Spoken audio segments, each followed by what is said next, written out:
Well, good evening, everyone, and welcome to the April 7th, 2020 West Grey Special Council meeting. We are using audio only to conduct this electronic meeting.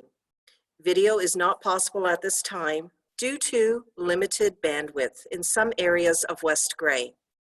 Bandwidth is challenging our ability to do a complete video broadcast, so for now we are sharing this evening's agenda and presentation on screen in addition to the audio. On item 1, I am calling the meeting to order. All members of council are present as identified through their login. We have a quorum. The agenda for tonight's meeting has been circulated. This meeting is being recorded and will be posted on the West Grey website, www.westgrey.com. The technology of this meeting is being managed by staff. Please refrain from clicking buttons throughout the meeting unless prompted. If you do get connected at any time, you can phone 1-647-558-0588. I will repeat the number, 1-647-558-0588, and then enter the meeting ID 415-230-152. Again, the meeting ID 415-230-152 to join through telephone. Before we continue, I'd like to ask our Director of Finance and Treasurer, Carrie Mighton, to give an overview of some of the other key points for this evening's meeting. Director Mighton?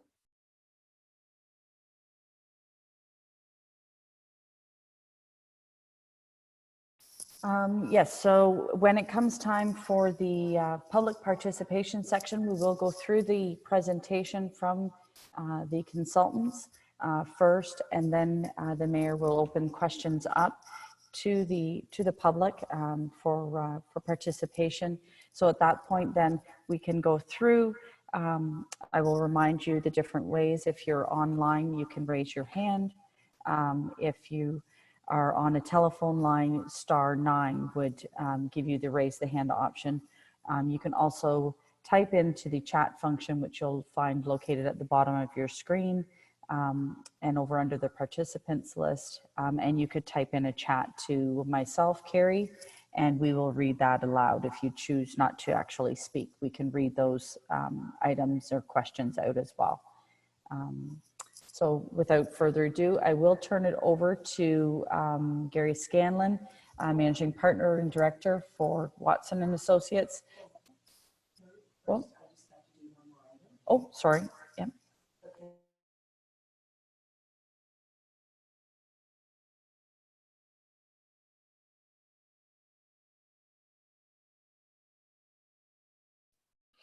Thank you, Director Mighton, and thank you for being so anxious to get to the most interesting topic of tonight's meeting. But before I pass it back over to you for introduction on item 3, we just need to deal with item 2, which is declarations of pecuniary interest. Members of council, are there any declarations of pecuniary interest? If so, please indicate by raising your hand. Director Mighton, I am not seeing any hands raised at that point. Thank you for the confirmation. So seeing none, we will proceed on to item 3, the public meeting regarding development charges. Gary Scanlon, Managing Partner and Director, Municipal Finance, and Byron Tan, Senior Consultant, Watson and Associates, Economist Limited. I do want to say before I pass it over to Director Mighton, the format for today's or this evening's meeting will be, we will hear the presentation. There will be questions and comments from the public. There will be questions and comments from members of council. For this evening's development charges public meeting, there is no motion required. This is a public meeting for information only. Further on April 21st, at that meeting, there will be, we expect direction from council with regard to this matter. And then the following meeting for April 28th, the bylaw will be on the agenda for consideration. So that's the format as it stands right now. Director Mighton, would you please take it from here? And there was just a typo on the agenda page. If you are referring to that, the meeting ID should be 228-450-318. Again, the meeting ID showing on the screen was incorrect, and it should be 228-450-318. And I think we're good to, we will turn it over to the consultants, and we'll just unmute their lines. Just give me a second.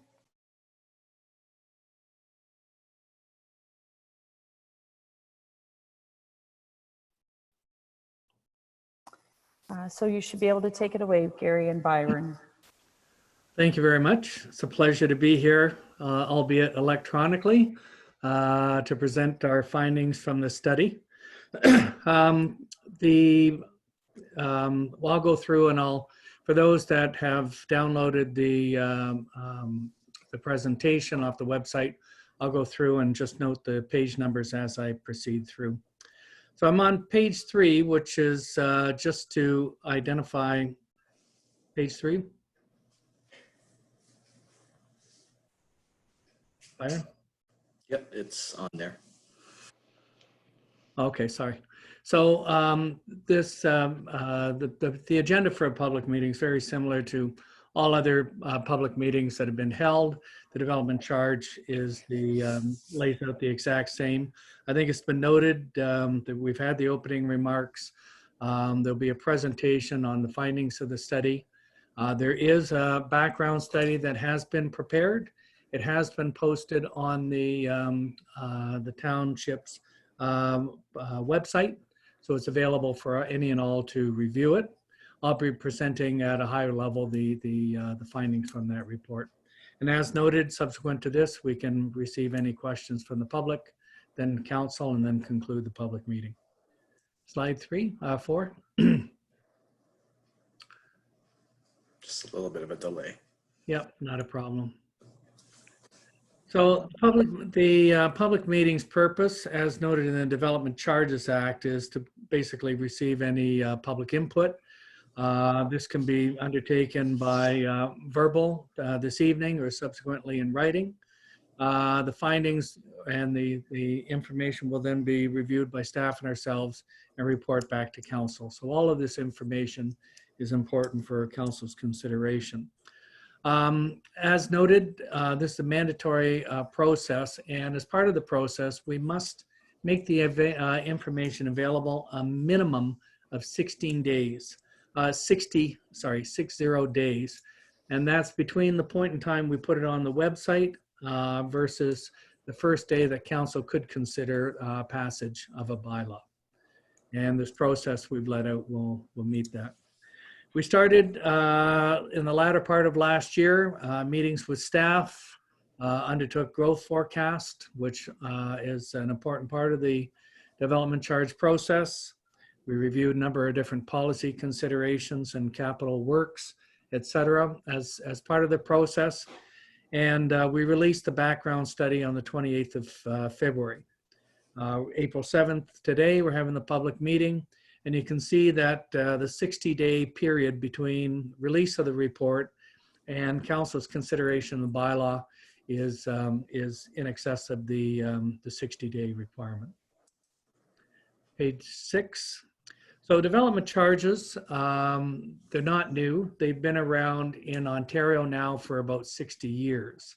They've gone through different incarnations over time. But basically these charges, which are to recover the capital costs associated with both residential and non-residential growth within a municipality.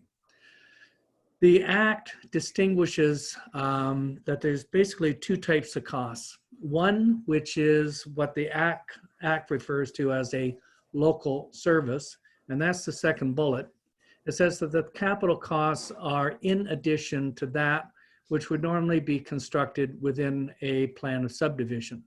So within that subdivision, you may have internal roads, perhaps sidewalks, perhaps street lights.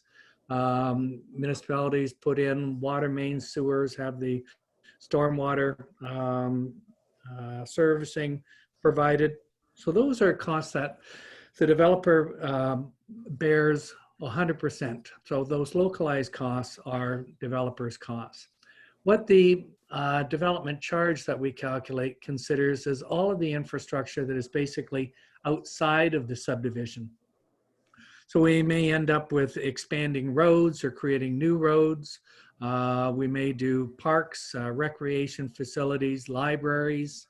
If you have urban services, we provide water, wastewater, et cetera. So those broader costs are what's in the DC. More localized costs, once again, are what is the developer's responsibility, and we don't include those within the calculations. Page 7. Now, the Act has gone through different incarnations. It's not full cost recovery. We work under right now the 1997 version of the Act, and that Act introduced a number of reductions, deductions, mandatory exemptions, so that the Act in effect recovers perhaps up to 75% of the growth related costs for municipalities. And as I go through, you'll see examples of that. One example is we can't collect for all services. So basically the headquarters for the general administration of the municipality, basically the administration building for the municipality for the most part, would be exempt from development charges. They eliminated the arts and cultural sector completely. The only cultural item that they allowed to continue was basically libraries. We've lost tourism facilities, economic development. Municipalities used to collect to help expand hospitals as growth occurs. That's been eliminated. Parkland acquisition is something that you can collect partially from the Planning Act, but we used to be able to add additional lands to provide for different types of parks, and that's been eliminated.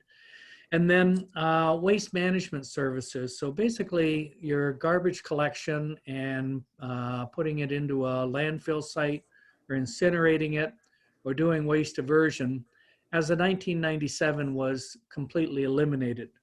They've basically, since January 1st, 2016, added back in at least the waste diversion component of that. So we can do recycling, reuse, organics, but we still can't do landfill or incineration.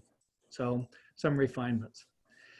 At a very high level, the Act is actually quite detailed, and there's like 150 decisions from the OMB that you have to be mindful of when we put together these reports.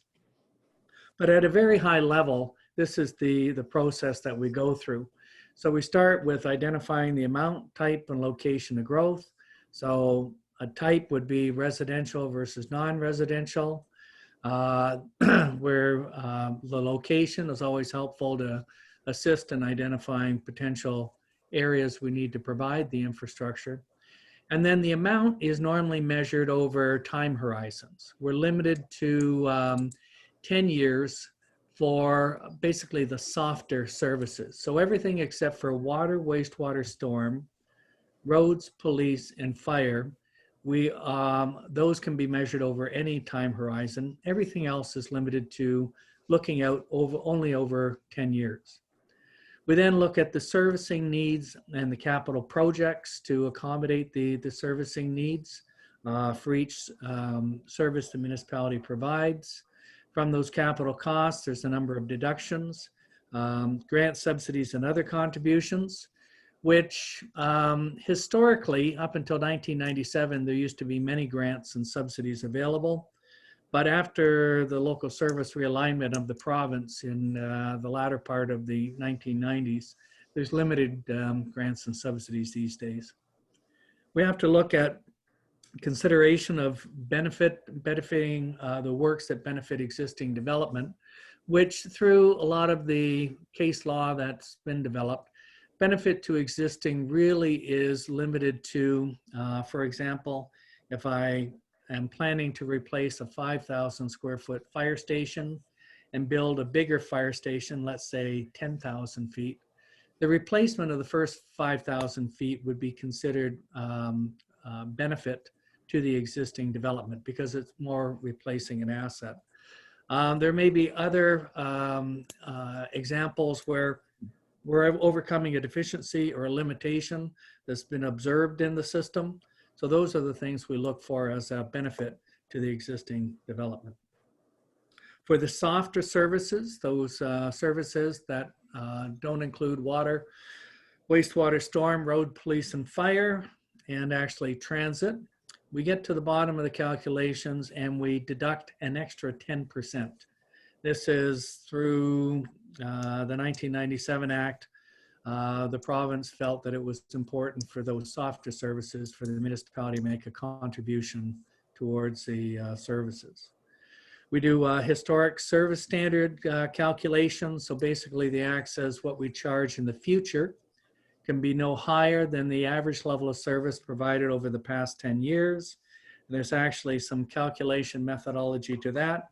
And if you're interested, I'd invite you to take a look at chapter or Appendix B within our report where we go through to identify those calculations.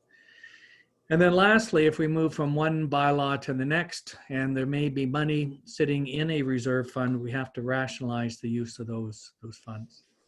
So after all of those deductions, we end up with a net cost, and then we must consider the allocation of that net cost between residential development versus non-residential, and then basically divide it by the growth to come up with development charges. So on residential side, we normally have a low, medium, high density charge, and on non-residential on a per square foot basis. Now, this slide that just came up on number 9 is just adds a little bit more of the calculation considerations we have to do, but I'll leave it there for the moment. You'll find that this schematic is in chapter 4 of our report, and we explain it in a little bit more detail. So I'd invite you to take a look at it there. Page 10 of the presentation just really summarizes from a very, very simple perspective. We look forward at the growth and we identify the capital works which will assist in accommodating the growth, and we divide it by the growth in order to come up with the charges. And as I've noted, the residential is normally on a per unit basis. So if I have a single detached unit, I pay one fee. If it's medium density, so like a townhouse, it's normally a lower charge because it's normally on average less people in that house. And if we have a high density, like an apartment, once again, there's a different rate and probably at a lower average person number of people in that. And then the non-res, as I say, is based on the size of the building. Page 11 of the presentation. This is a change which I think it's been there since 1997, but the province wanted to make sure that municipalities turn their minds in a little bit more detail in expressing what is the developer's responsibility. Remember in the beginning I said there's two different components. There's one which is the developer's cost that they pay for 100%, and that's called a local service.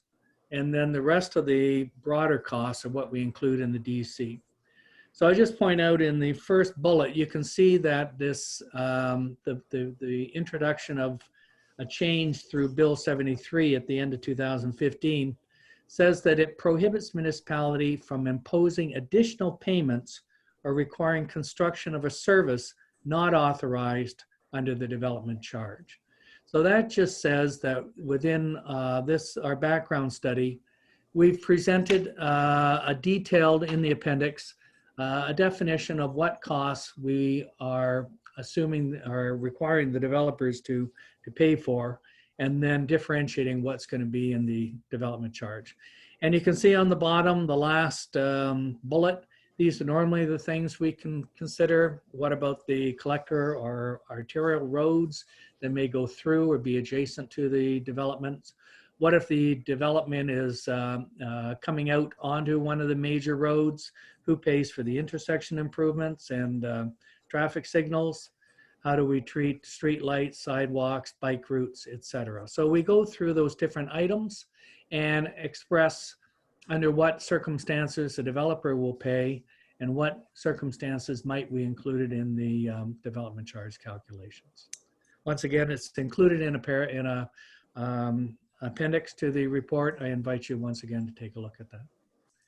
On page 12, I noted that once again that the province introduced a number of exemptions. So these are situations where we cannot collect, and there's not many mandatory ones, but if you have an existing industrial building, the act would allow you to expand by up to 50%. So if I've got a 10,000 square foot industrial building, I can add an extra 5,000 square feet and not have to pay the charge. If I added 7,500 square feet, the amount that's over the 50% I would then pay for. So in this example, that extra 2,500 square feet.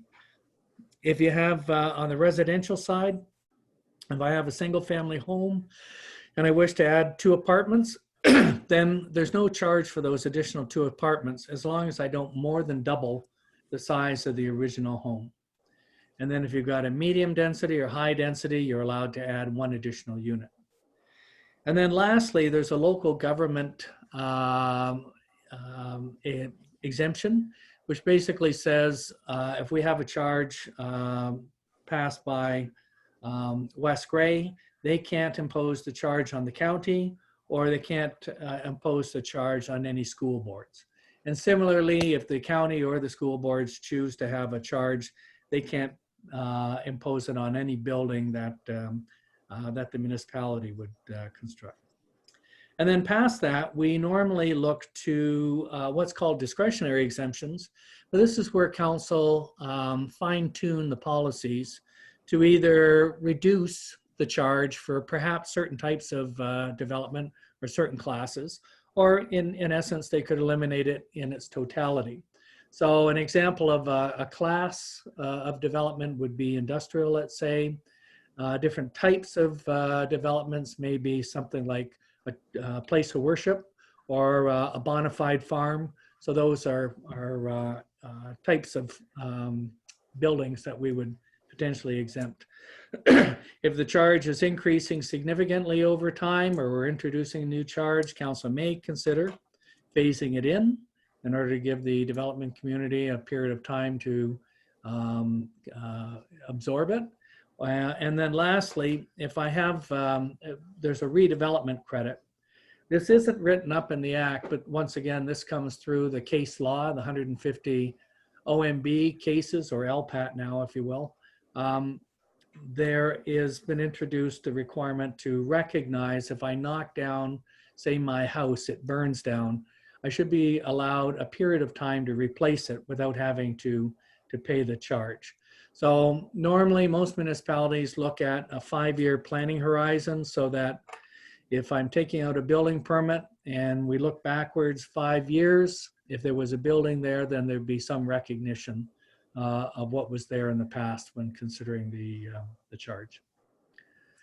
Page 13 just identifies that for West Grey, currently we have non-residential buildings that are, so bona fide farms or non-residential buildings associated with the agricultural operation are basically exempt. Temporary buildings that may be constructed, places of worship, and then public hospitals. So once again, these are discretionary, but these are important exemptions for the municipality. Page 14.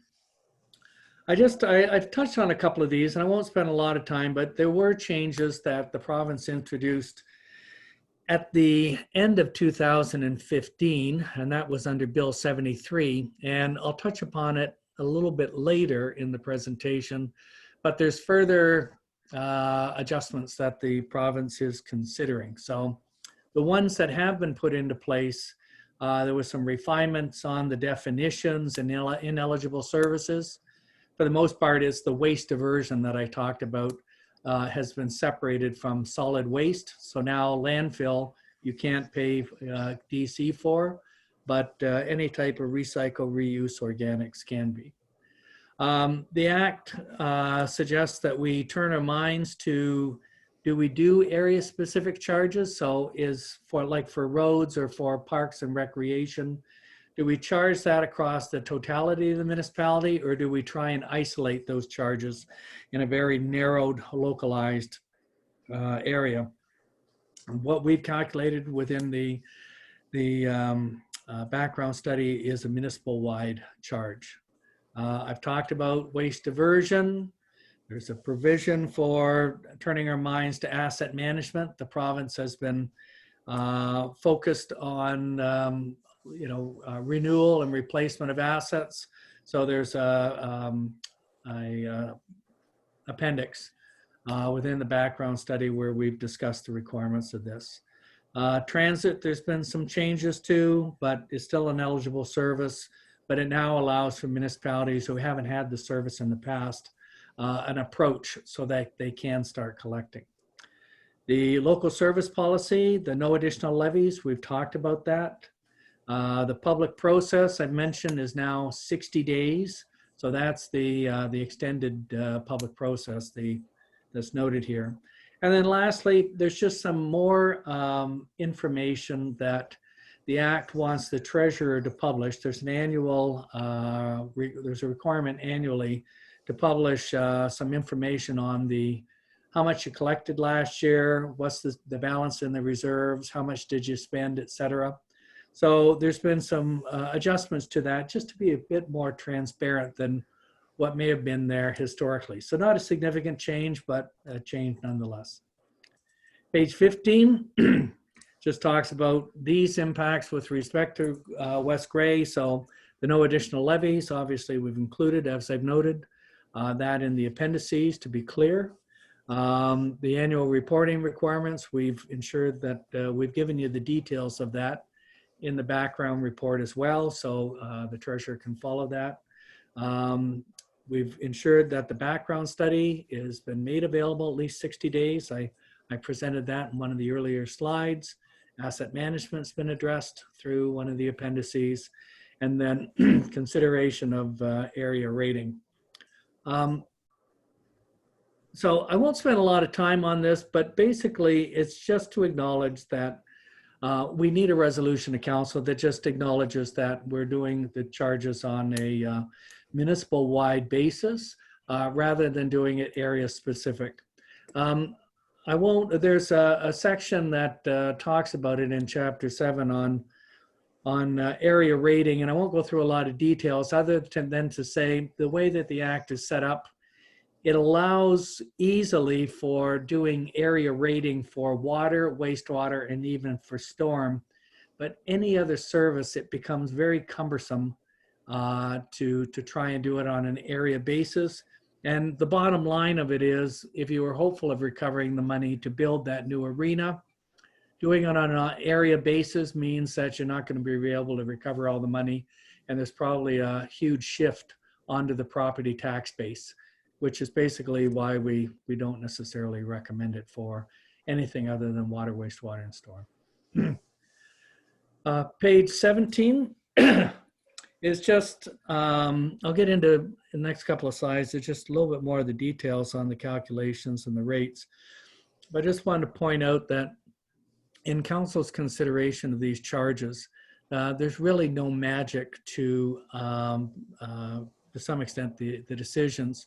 If we're going to grow over time and we need to build additional services, or there's a requirement to put infrastructure into place to allow the development to go, you really at the end of the day have two choices.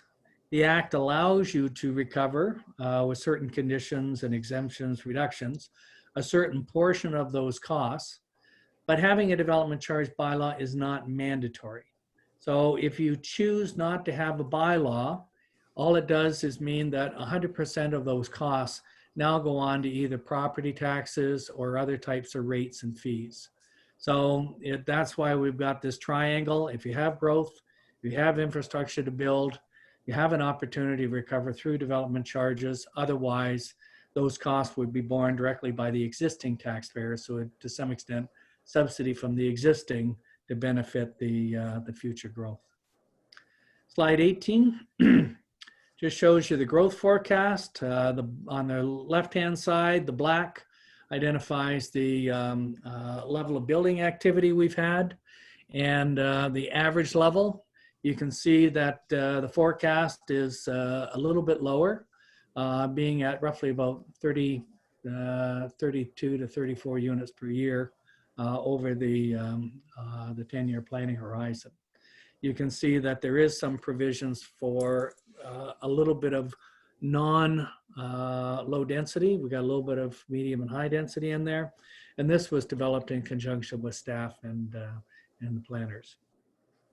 Slide 19 just summarizes from that chart that it translates into population growth of about 500 over 10 years and about 633 over really about a 12 to 13 year period.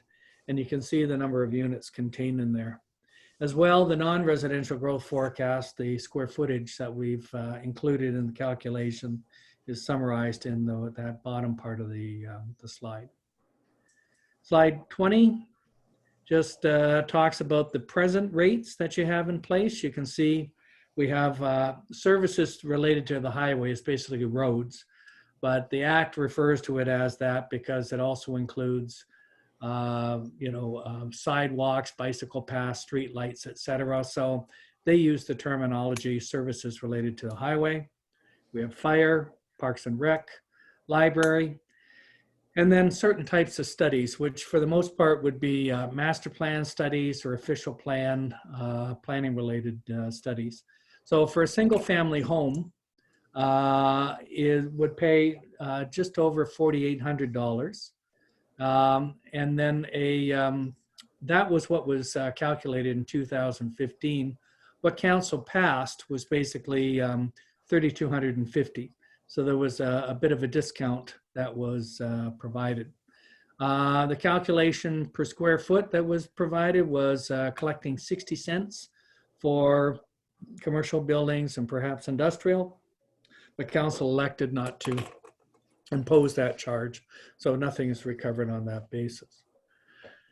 On the next slide, slide 21, we've just, once again, just for information purposes, just identified that we're looking at the same types of services, but the longer term forecast out to 2031 has embraced the roads, the police, the fire, the shorter term parks and rec, library, and then administrative studies. The next slide, 22, gives you the updated calculations. So for single and semi-detached, we're at just about 6,200 square feet, $6,200 for a single detached unit. That charge isn't too far out of alignment from what was calculated before, because that charge before is in 2015 dollars. And if we look at the change in the construction cost index, the difference in those past 10 years is in the range of about 13 to 15%. So if you add that extra amount, we're still in probably the order of magnitude of the historic costs adjusted by inflation. We've given you medium density, which is just below $4,000 if you construct a townhouse. And then if you construct apartments, we normally identify two different sizes, one which is like a studio or one bedroom, and you'd pay about $2,600 for that, and almost $2,800 for a larger type of, $2,700 for the bachelor one bedroom and $4,200 for the apartment. We've provided, just in case, we've been doing this with many other municipalities, this special care, special dwelling units, because we've found that there's a lot of retirement type homes that are being constructed these days. So we've provided a calculation just in case that type of unit is constructed within your municipality. The non-residential has been provided at just over $3 a square foot. The slide 23, once again, just provides you that comparison. So we've got the $4,800, which was calculated, the $3,200, which was council adopted, And our calculated charge for a single detached unit is just under $6,200. And you can see the areas where the adjustments, where the changes have been made. With respect to non-residential, we've done the similar type of thing. No charge is in place right now, and the calculated charge from the study is just over $3 a square foot. Slide 24 just takes your current charges and then compares them to many other municipalities in and around the area. The two red arrows represent what was calculated. That's the one that's the arrow in the middle, and the one on the right-hand side is the one that you adopted. And then the one on the blue represents the charges in place for what we've calculated. You'll see that there's three different colors in those charts. You can see that there's an orangey color. That's the county level, the upper tier. The lower tier charge is the local municipality such as yourself. And then the education is if within your jurisdiction, the school board is elected to have a charge, we've provided that as well. So you can see that the charges with county included, you're in and around at the low end of the scale. You've got Hanover, Chatsworth, and Georgian Bluffs, who are running roughly in the $7,000 total charge. Your charge with the county is currently a little above the $10,000 marker, and with what we've calculated, you'd be rising up to around $13,000 for a single detached unit. And as you move to the left, you can see we've got Owen Sound, Meaford, Grayland Highlands, Clearview, Collingwood, etc. And you can see in areas such as Collingwood and the Blue Mountains, we're in and around the $40,000 to $45,000 range for a single detached unit. The next slide just shows a similar comparison, but for commercial. And you can see right now, your municipality, along with Georgian Bluffs, Hanover, Chatsworth, don't impose a charge on commercial. Obviously, there was a calculated one last time, which is the kind of mid-red. And then there's our blue arrow, which shows our calculated charge. And you can see how it compares to many of the other municipalities. Much of them are in excess of $5. However, there are a handful that are in excess of 10 and minor that are anywhere above the $15 level, basically the Blue Mountains. Next slide, industrial, slightly different in that we see municipalities can and may provide a lower charge for industrial, and that's what's reflected in the chart. You can see between commercial versus industrial, there's a lowering of the charge in many instances. Slide 27, 28. Just quickly, there are changes afoot with the province. Bill 108, More Homes, More Choice, was a piece of legislation or an act that basically was sought to modify 15 different pieces of municipal legislation. Part of that is the Development Charges Act, and part of that is the Planning Act with respect to certain types of fees and charges. So what it's looking at doing is moving some of the services out of the development charge and moving them into this new planning charge called a CBC, or a community benefit charge. And then with that, imposing that charge on a slightly different basis. And where we charge with development charges on a per unit basis, the community benefit charge wants to impose a cost recovery based on a percentage of the land value. So if I'm coming in and my lot is worth $100,000 and we do some type of calculation that says it's 5%, then you would collect $5,000 off of that unit. Now, it's probably provided in the next couple of slides, but just to summarize, what they're doing is they're taking some of those development charge services out, and they're also putting in as well your parkland dedication. So if you're collecting money from subdivisions or developers to buy new parkland, then that's what they're including as well in that CBC. And then just for high density municipalities, the Londons or the Waterloos or whatever, they're providing an ability. Currently, you have an ability to have a high density, like they call it a bonus zoning charge. And it's only for really the very highly urbanized municipalities, but that charge will also find its way into the CBC. So as we quickly go through slide 29, just talks about the movement out of some of those services. They're going to remove the 10% deduction we talked about. And probably the most significant change for the development charge is the fact that right now, most municipalities collect at the time of building permit for most of the developments. What the change that's been made is if it's a rental housing building or if it's institutional development, the Act now says that you're going to pay in 6 installments. The first installment at the time of building permit, and then once a year thereafter on the anniversary. So you pay in 6 installments. And if it's a nonprofit housing development, then you're going to pay over 21 payments or 20 years.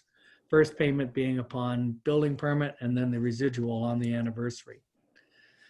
Lastly, they talk about freezing the development charges rates if you come through and make a site plan application or you do a zoning amendment. So if I look to make a zoning amendment and you accept my application, whatever the rates are today, those are the rates that are frozen until you make a decision on my application. And if approved, that starts the clock. So it's frozen for 2 years after you make a decision. So that's to some extent to give some level of assurity to developments that come through those planning processes. The community benefit charge, as I say, for the most part, I've given you the details of this. This picks up parkland dedication, services they're eliminating from the DC, and then that bonus zoning amount. And it would be recovered based on the value of the lot the day before building permit issuance. Slide 31. Just what we've seen as of February 28th, a couple of refinements. So this is out right now for comment, and we would have sent through staff and hopefully council got a copy of it. We summarized what these changes are and gave some perspective on those changes.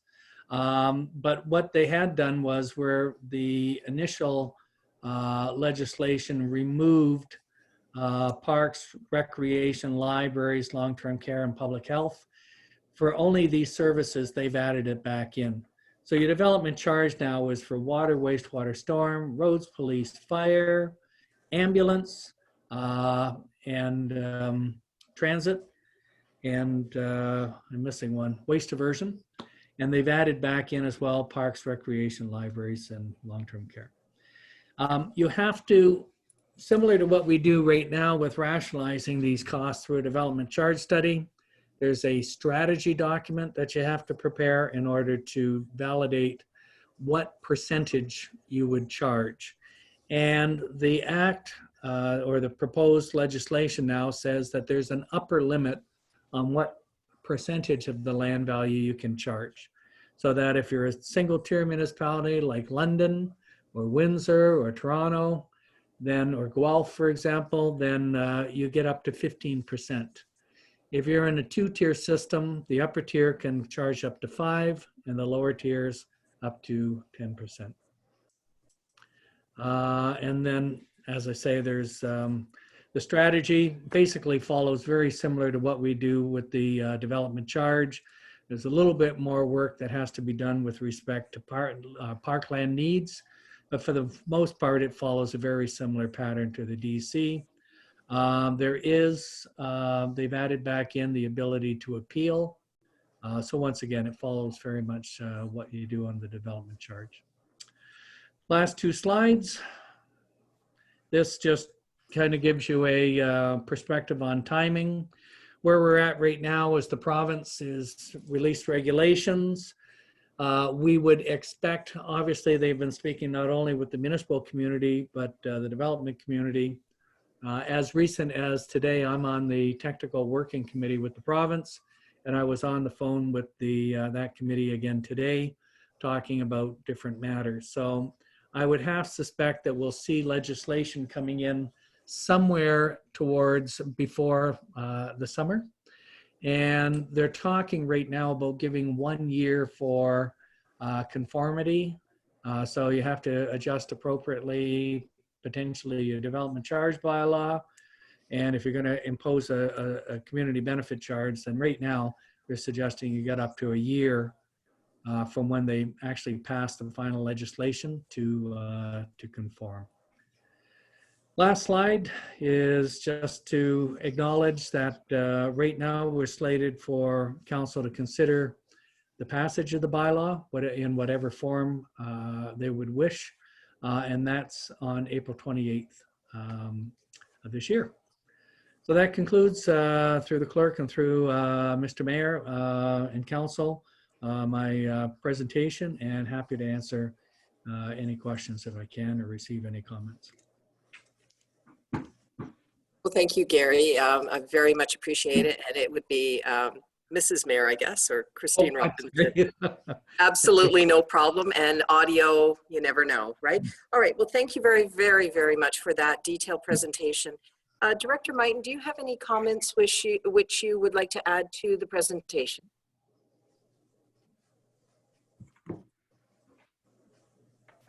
Nothing as far as the presentation. If you're ready for questions, I can just reiterate or remind everyone how they can participate.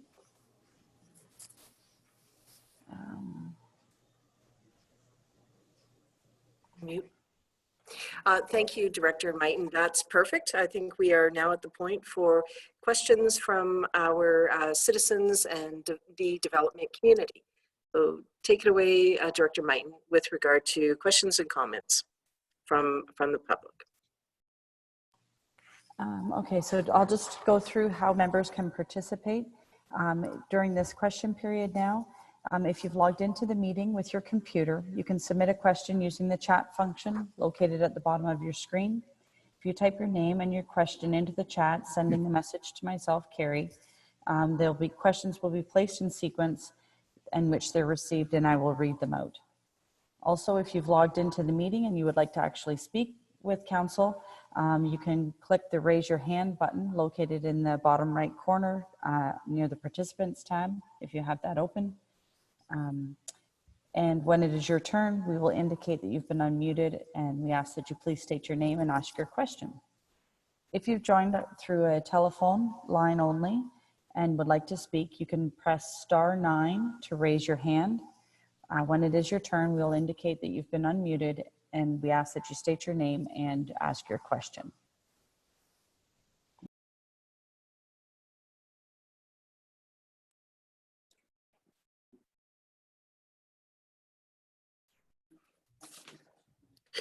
Well, thank you very much, Director Mighton. Please proceed with the public questions and comments.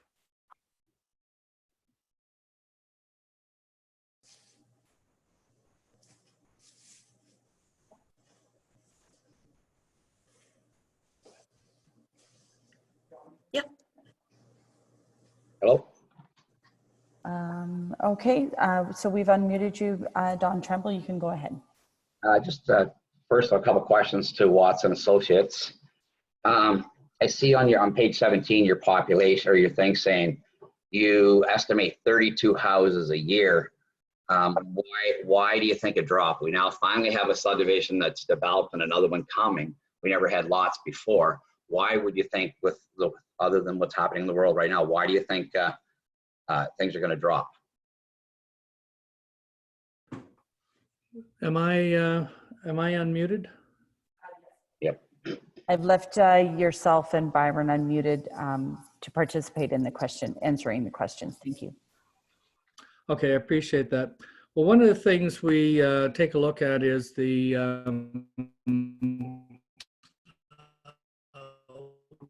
what's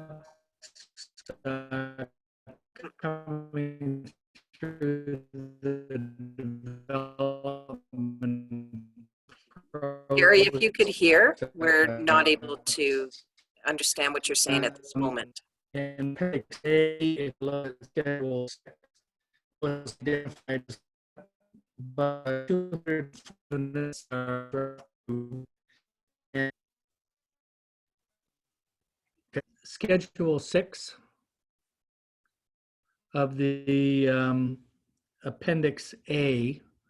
Appendix A gives you our background information for the growth forecast.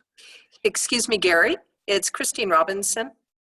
I just wanted to let you know that there was an audio difficulty with regard, Gary, there was an audio difficulty hearing you. I wonder if you could start from the beginning for your response to Mr. Tremble, please. No problem. Can you hear me now? Is it So far, so good. all right? So I was saying that in response to your question, we had discussions with planning staff as part of this process. And in Appendix A, there's a lot of the details of our growth forecast. And Schedule 6 within that appendix identifies what's coming through the development process. So we've got about 242 draft approved units that are coming through, and we've got applications that the municipality has, roughly about 120. So that's roughly in the range of about 360 units that's coming through the development process. So for the 10-year forecast, we've basically used that as our marker for the level of growth, and then continued that. Hopefully there's subsequent applications. Does that answer your question? So to some extent, it's more of a potentially a supply issue rather than a demand issue. Okay, so if say it's in a 32, we average 50, that number, then the proposed fee, is it going to drop down? Because your fees your estimates all are based on 32, and if they're a lot higher than that over the next 10 years, how does that affect? Is that just a bonus to West Grey, or does that come back to the person getting the permit? Like I'm pretty confident that it's going to be higher than that because of the subdivisions in Newstead and Durham and Orr, but you know, and Forest Creek. So like you based all your calculations on that number. Right. So if we were averaging over the forecast 35 units, and let's say we came in at 50, then maybe instead of it being a 10-year forecast, you could say, well, it's about a 7.5-year forecast. If things change, remember the bylaw, the municipality must come back and redo their study every 5 years. But that's the maximum. If between staff and ourselves we've missed something and we have to come back and consider it earlier, then we'll consider it earlier. But really, it's we are mindful of the number of years and such, and the amount of growth. If you were going to grow faster, you could say, well, instead of it being a 10-year forecast, it's a 7.5-year or 8-year forecast.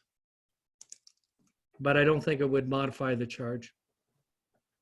Okay, the other question, I have 3 of them. The other question is population. So you're saying if we built 332 houses, it's only going to be 518 people. So that's 1.5 people per house. Is that an average you did here in West Grey, or is that an average you did across Ontario? No, the information that we use is specific to West Grey, And I would, once again, in that appendix, Appendix A, I would point you to Schedule 4. And what happens is within a municipality, we consider the existing makeup of the municipality. So there's some, how should I explain this? Over time, what happens is there's a natural decline in the number of people in a house. So for example, my house is 20 years old. When I built it 20 years ago, there was my wife and I and my 3 kids. And as we've moved forward over time, the kids have moved out.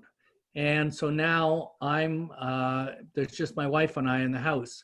So part of the things that happen is we measure the number of people in the newer housing units. And that is actual data for West Grey. And you can see that information in Schedule 8A and Schedule 8B. So that's actual information. And we can see that single family homes roughly have about 2.6 people on average. So we've used your actual information for the persons per unit. So we've taken those, let's say 350 units over the 10 years.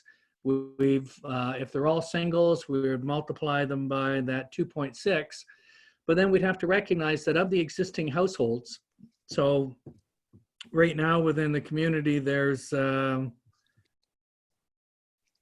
you have almost 1,100, sorry, you have almost 5,300 existing housing units, and those 5,300 units will slowly decline over time. So there's the growth adds population, but then we must subtract what will naturally be taken out because of this natural decline.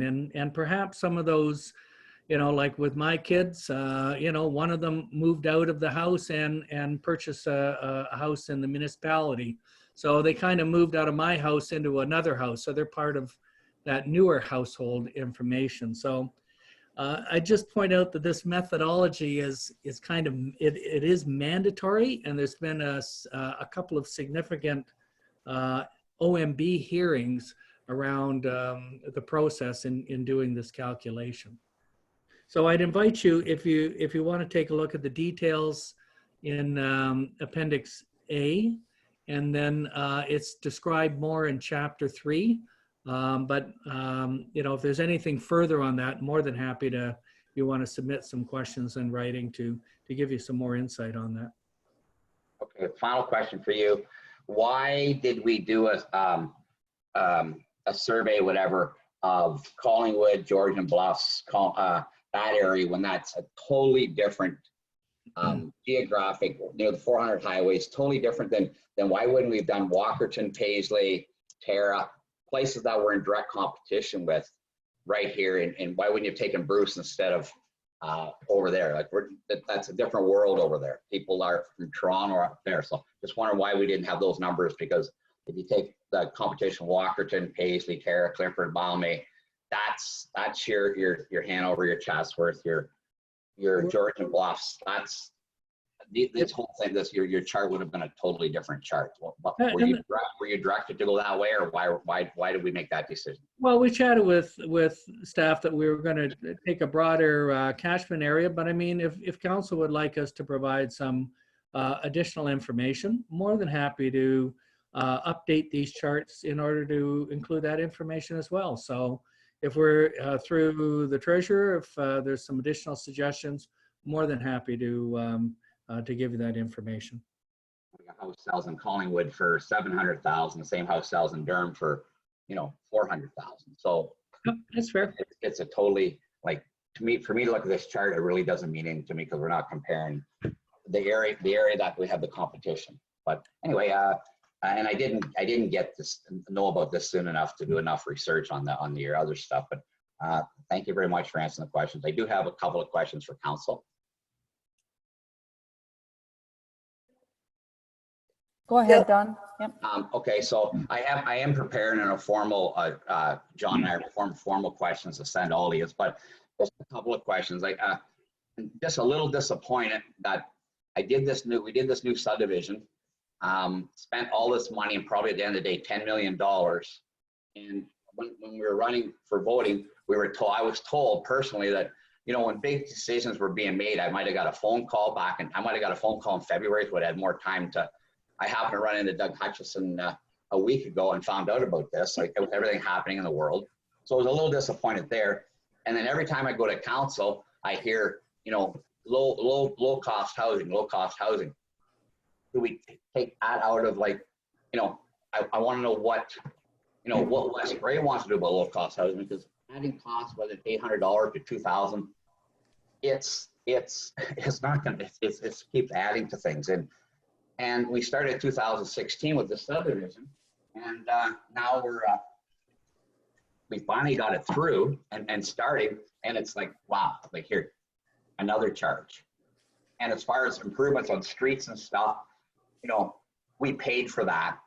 We paid for future work that was going to be done up front, paid for that. And now it's like, it's almost like, you know, a slap in the face that you want more now. I guess if I was a better businessman, I would have stayed building in Hanover and Walkerton.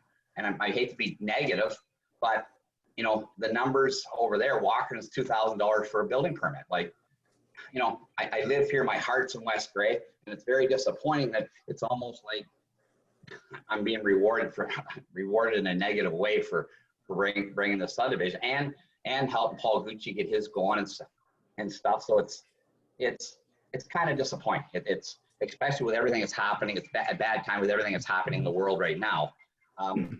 So I just, you know, just very bad timing for this to come out, and not enough notification. A phone call would have been nice, saying, you know, this is now published, have more time to, like, John Walton knew about it like 2 days ago, and I knew about it like just by walking. I just didn't have enough time with everything else, trying to follow all these new rules, so trying to keep people working.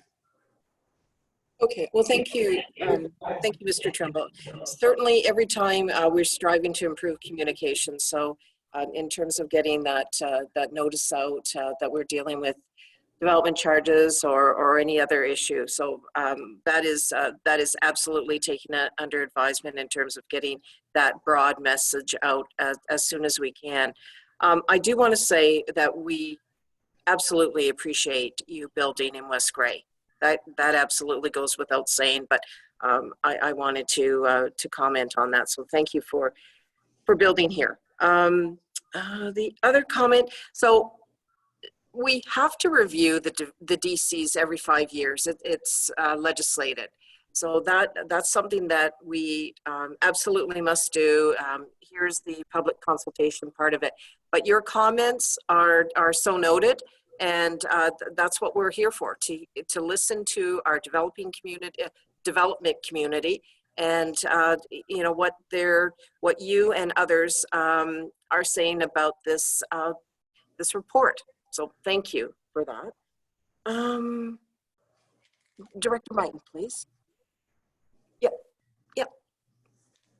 So I do see that we do have another individual wishing, a staff member. Would you mind just managing that for us, please? You can go ahead, you're unmuted, Orly. Hi, to all participants, I appreciate you unmuting me. What I would like to say is that we absolutely support development. And I think, you know, in light of things that are going on at the moment, it's a little bit difficult for everyone to kind of put forward our best efforts in the forecast of what we are going to do. I think we'd welcome any application toward development. And I do believe that that is, you know, fundamental to going forward and making the economy stronger. In terms of development charges, it's a discussion that will not just end at this discussion. It will be a moment. You're always welcome to make a request to have an exemption in development charges directly toward council for your own purpose. And that's a decision of council that can happen individually. It doesn't have to happen as a closet component. I do think that, you know, if you're looking to do development, we're welcoming it. I also think that, you know, we're all in precarious times and understand that you want to keep people busy and move forward in process to be able to put people right back to work. So, you know, it's a consideration on a case-by-case basis that can be done and possibly has to be rolled into the bylaw relating to development charges to enable that to happen.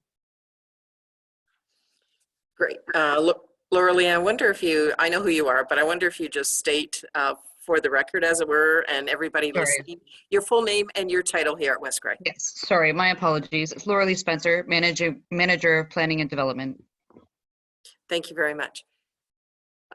Director Mighton, shall we proceed with any other questions or comments?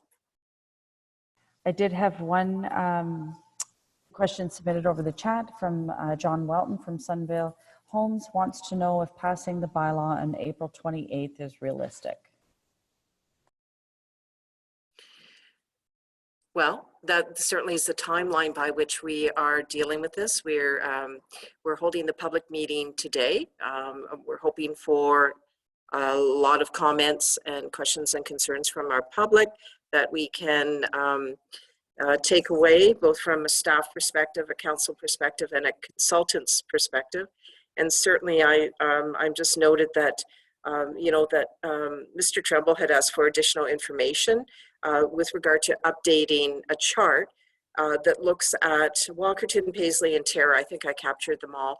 I would be so inclined to have that comparator, or those three comparators, and any others that would make this worthwhile. So we're looking to that target date of the 28th, and we'll just move along accordingly. I don't know, is there anything further that you'd like to add to this?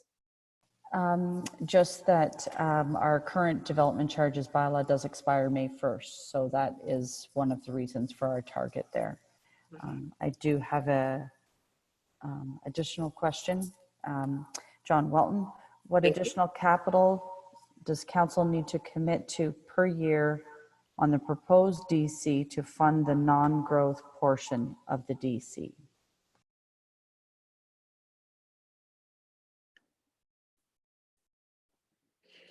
I'm wondering, Director Mighton, could we first get a response from Gary Scanlon, and then if the follow-up you wish to make, would that be appropriate? Yep, okay. Mr. Scanlon.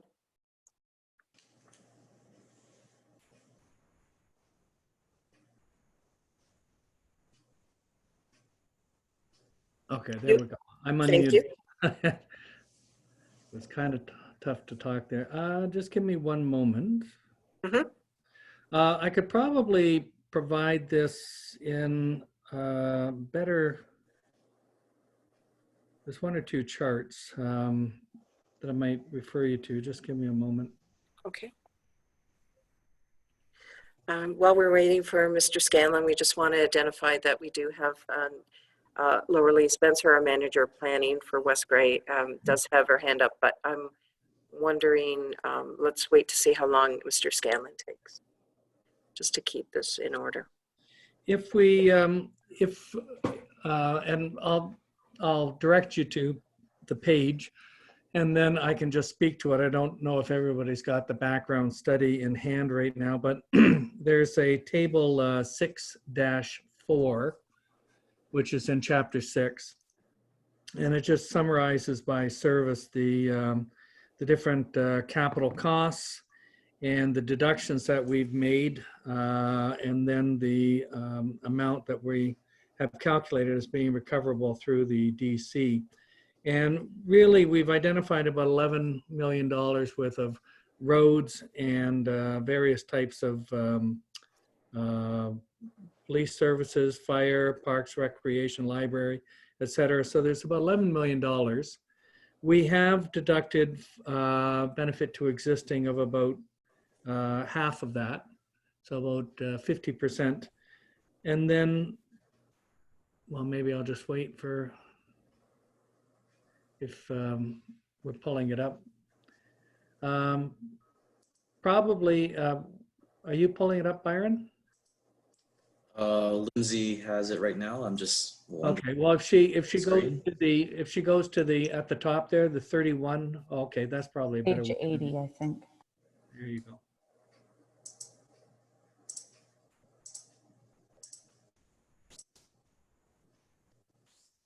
There you are.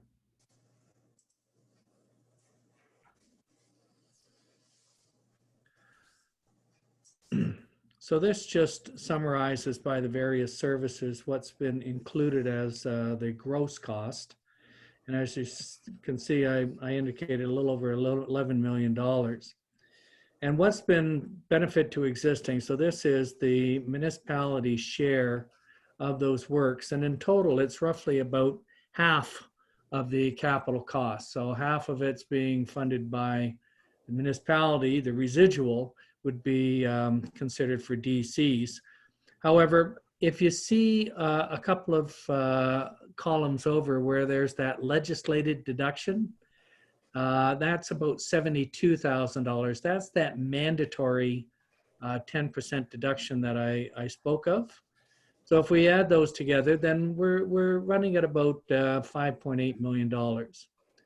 The next two columns, one that says DC post period, and then the other two columns, what's being recovered from residential, non-residential, those columns are basically growth related. The last two columns are what we included in the development charge calculation for rate now. That one that says post-period benefit, as we move forward, right now we're only looking out over, at the longest term, 13 years to 2031. And as you refine the province's new provincial growth targets, then we'll reconsider that post-period column relative to the expanded growth that the province has identified, and along with that, additional developments which would be identified through the planning process. So in simple terms, roughly of the $11.5 million, a little more than 50% would be financed by the municipality, and over time, the other 50% would be funded through the development charge. Okay. Thank you. Laura Lee, our Manager of Planning Services, Laura Lee Spencer, please go ahead. Yes, so what I would like to say though is that looking at past representation, I guess there really should be an addendum to this report representing the current situation in terms of OREG 7320 and the fact that we can't necessarily process applications. And I wonder if we should be considering, you know, a little bit of forgiveness in terms of what the development charges might be and how that might work. And I think, you know, not to be obtruse, but I would like to say that I think Watson and Associates should come back with some sort of guidance in that respect. And I know and understand that we haven't heard a lot of guidance from the province at this point in time with respect to that. But I do think that before this bylaw gets passed, I do think we need to have some direction in that regard. Okay. Thank you for that. If it's Gary Scanlon, if you, I know that the province, I've been speaking with the province yesterday and today, and I know that they've got many things that they're trying to deal with and achieve.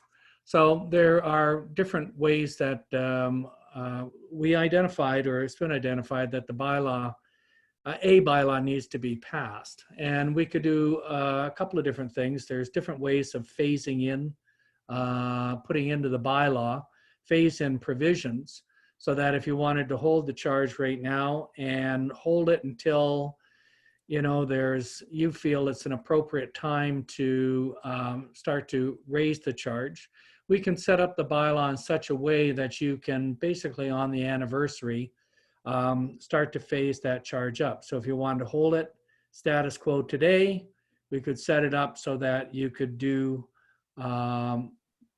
interim changes on the anniversary.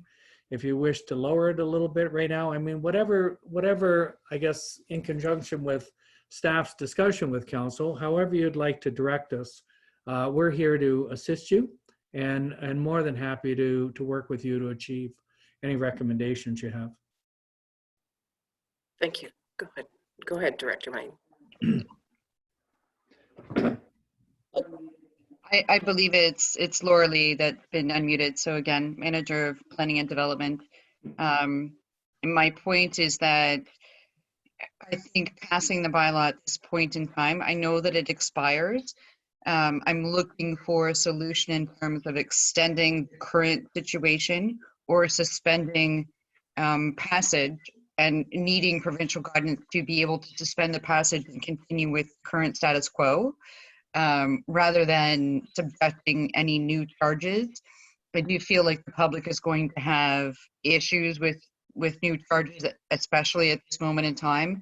And so we're looking to you as consultants to figure out and guide us in that sense of what we may be able to do, whether it's a suspension of development charges until OREG 7320 is lifted, and that we can, you know, at that point in time when people are able to start actually doing development, they are subject to the charges, and how that might work. Okay. Absolutely great point to this.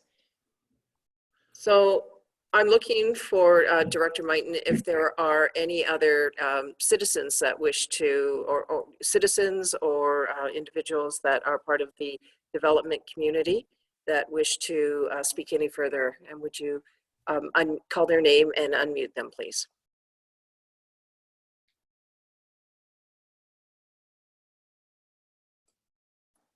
I see Mr. Tremble. One more question. Sorry for being a pain. You're not. Please go ahead.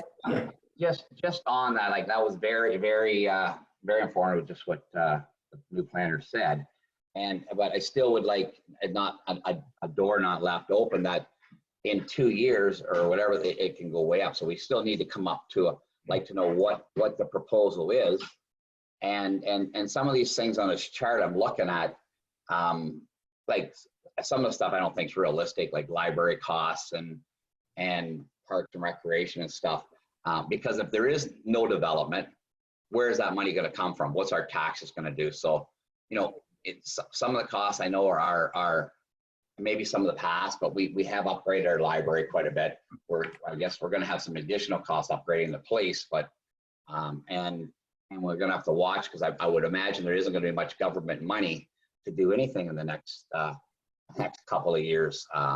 So it would be nice to, and also when a guy does a subdivision, we started in 2016, and it took 4 years to get through, and you kind of have a deal made at that point, and then all of a sudden the game changes. So maybe in the future, a subdivision is locked in at the day it's approved. That subdivision is locked in at those prices, and we don't keep getting surprises and keep getting additional costs. So I know in other areas in the past, there's been stuff like that, and I know of Forest Creek out there, it was locked in back in 1970 or 1980 when it was approved, and there's no development charges there. So like, is that a possibility too, that, you know, subdivision is approved, you know, a year ago, or whatever, we've been working 4 years out, it's approved a year ago, and now we keep getting charges, keep getting additional, is that something we can look at too? Yeah, okay, I think that has merit. I'm going to go first to Director Mighton. Do you want to respond? And then I note that our clerk has a question, and then we'll go back to Laura Lee. But thank you very much, Mr. Tremble. Really good points for us to consider. Director Mighton? Yeah, I've got nothing further. Okay, Clerk Turner then.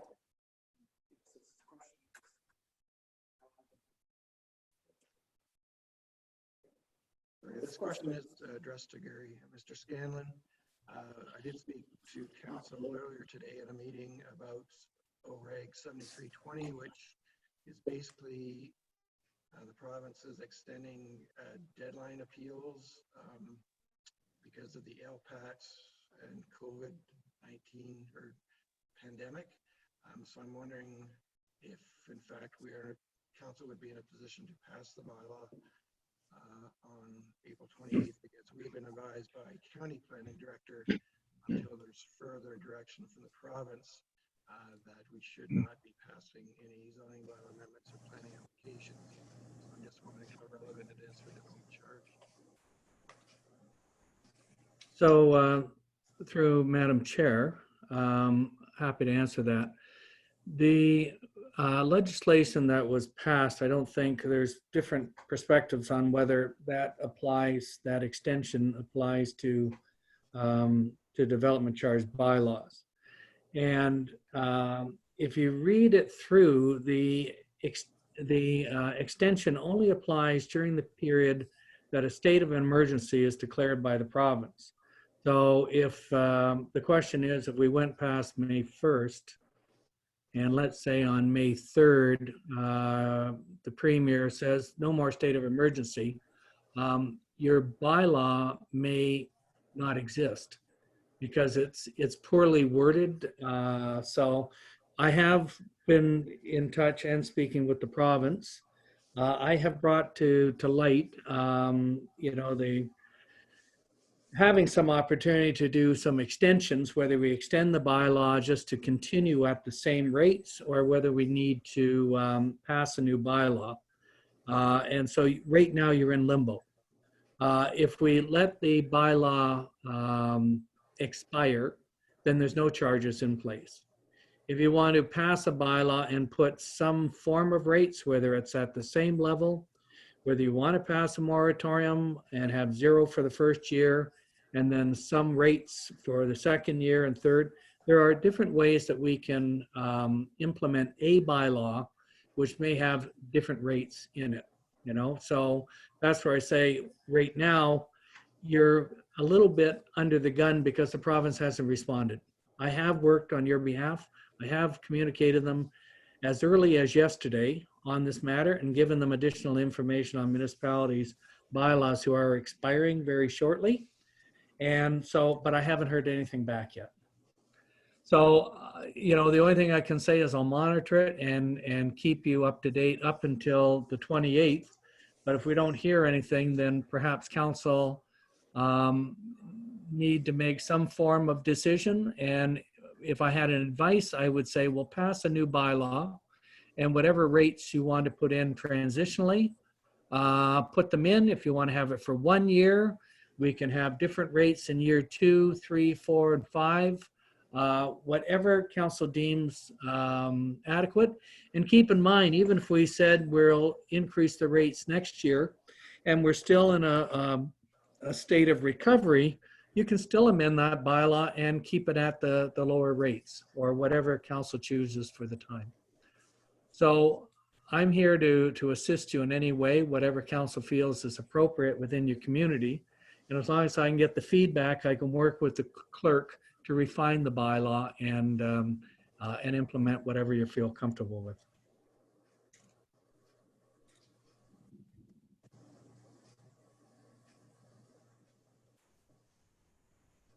I've concluded. Well, thank you, Mr. Scanlon. It was just a delay there in getting my mic unmuted.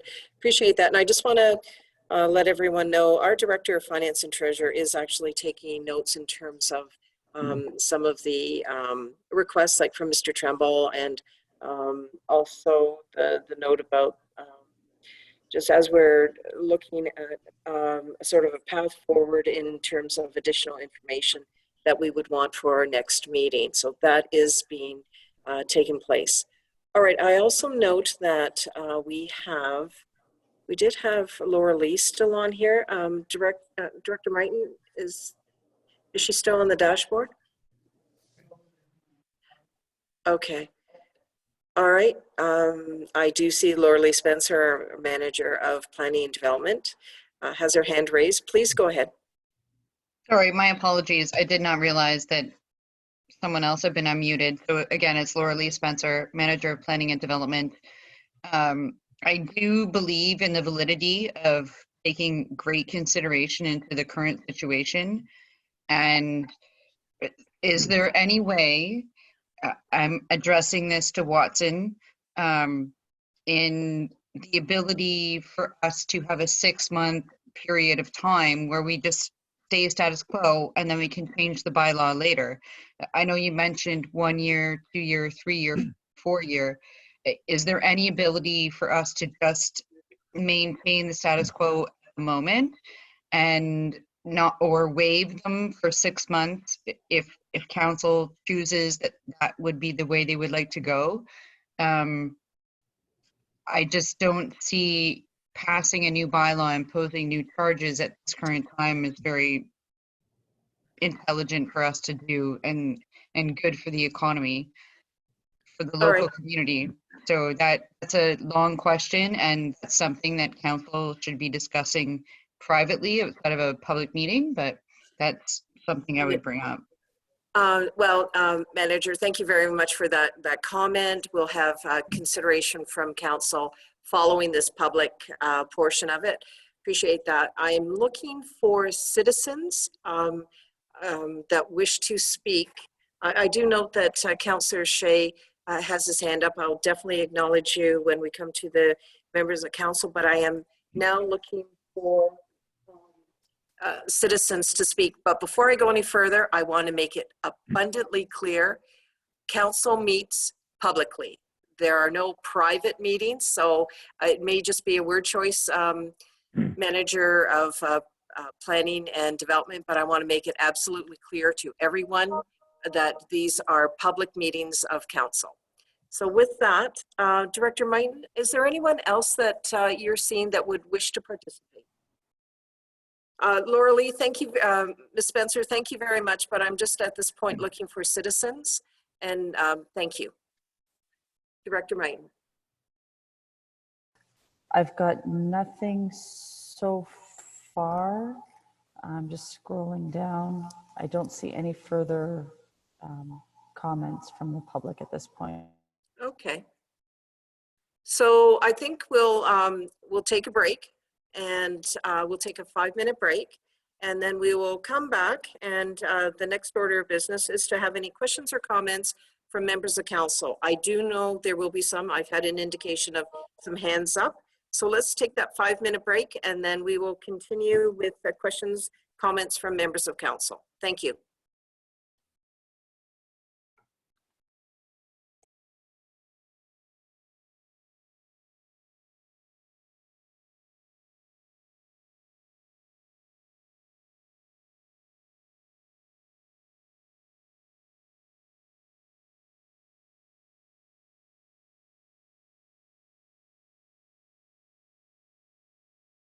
And then we will proceed. Okay, again, I'd ask all members of council to raise their hand so I know that you're now in the meeting. So let's see if we have all members of council present. So there's one member of council that is not there. I'm looking for Councillor Townsend. Director Mighton, do you see Councillor Townsend on the dashboard here?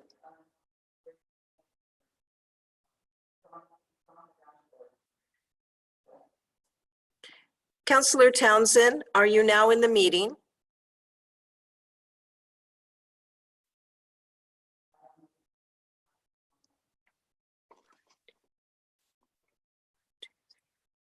Councillor Townsend, have you rejoined our meeting?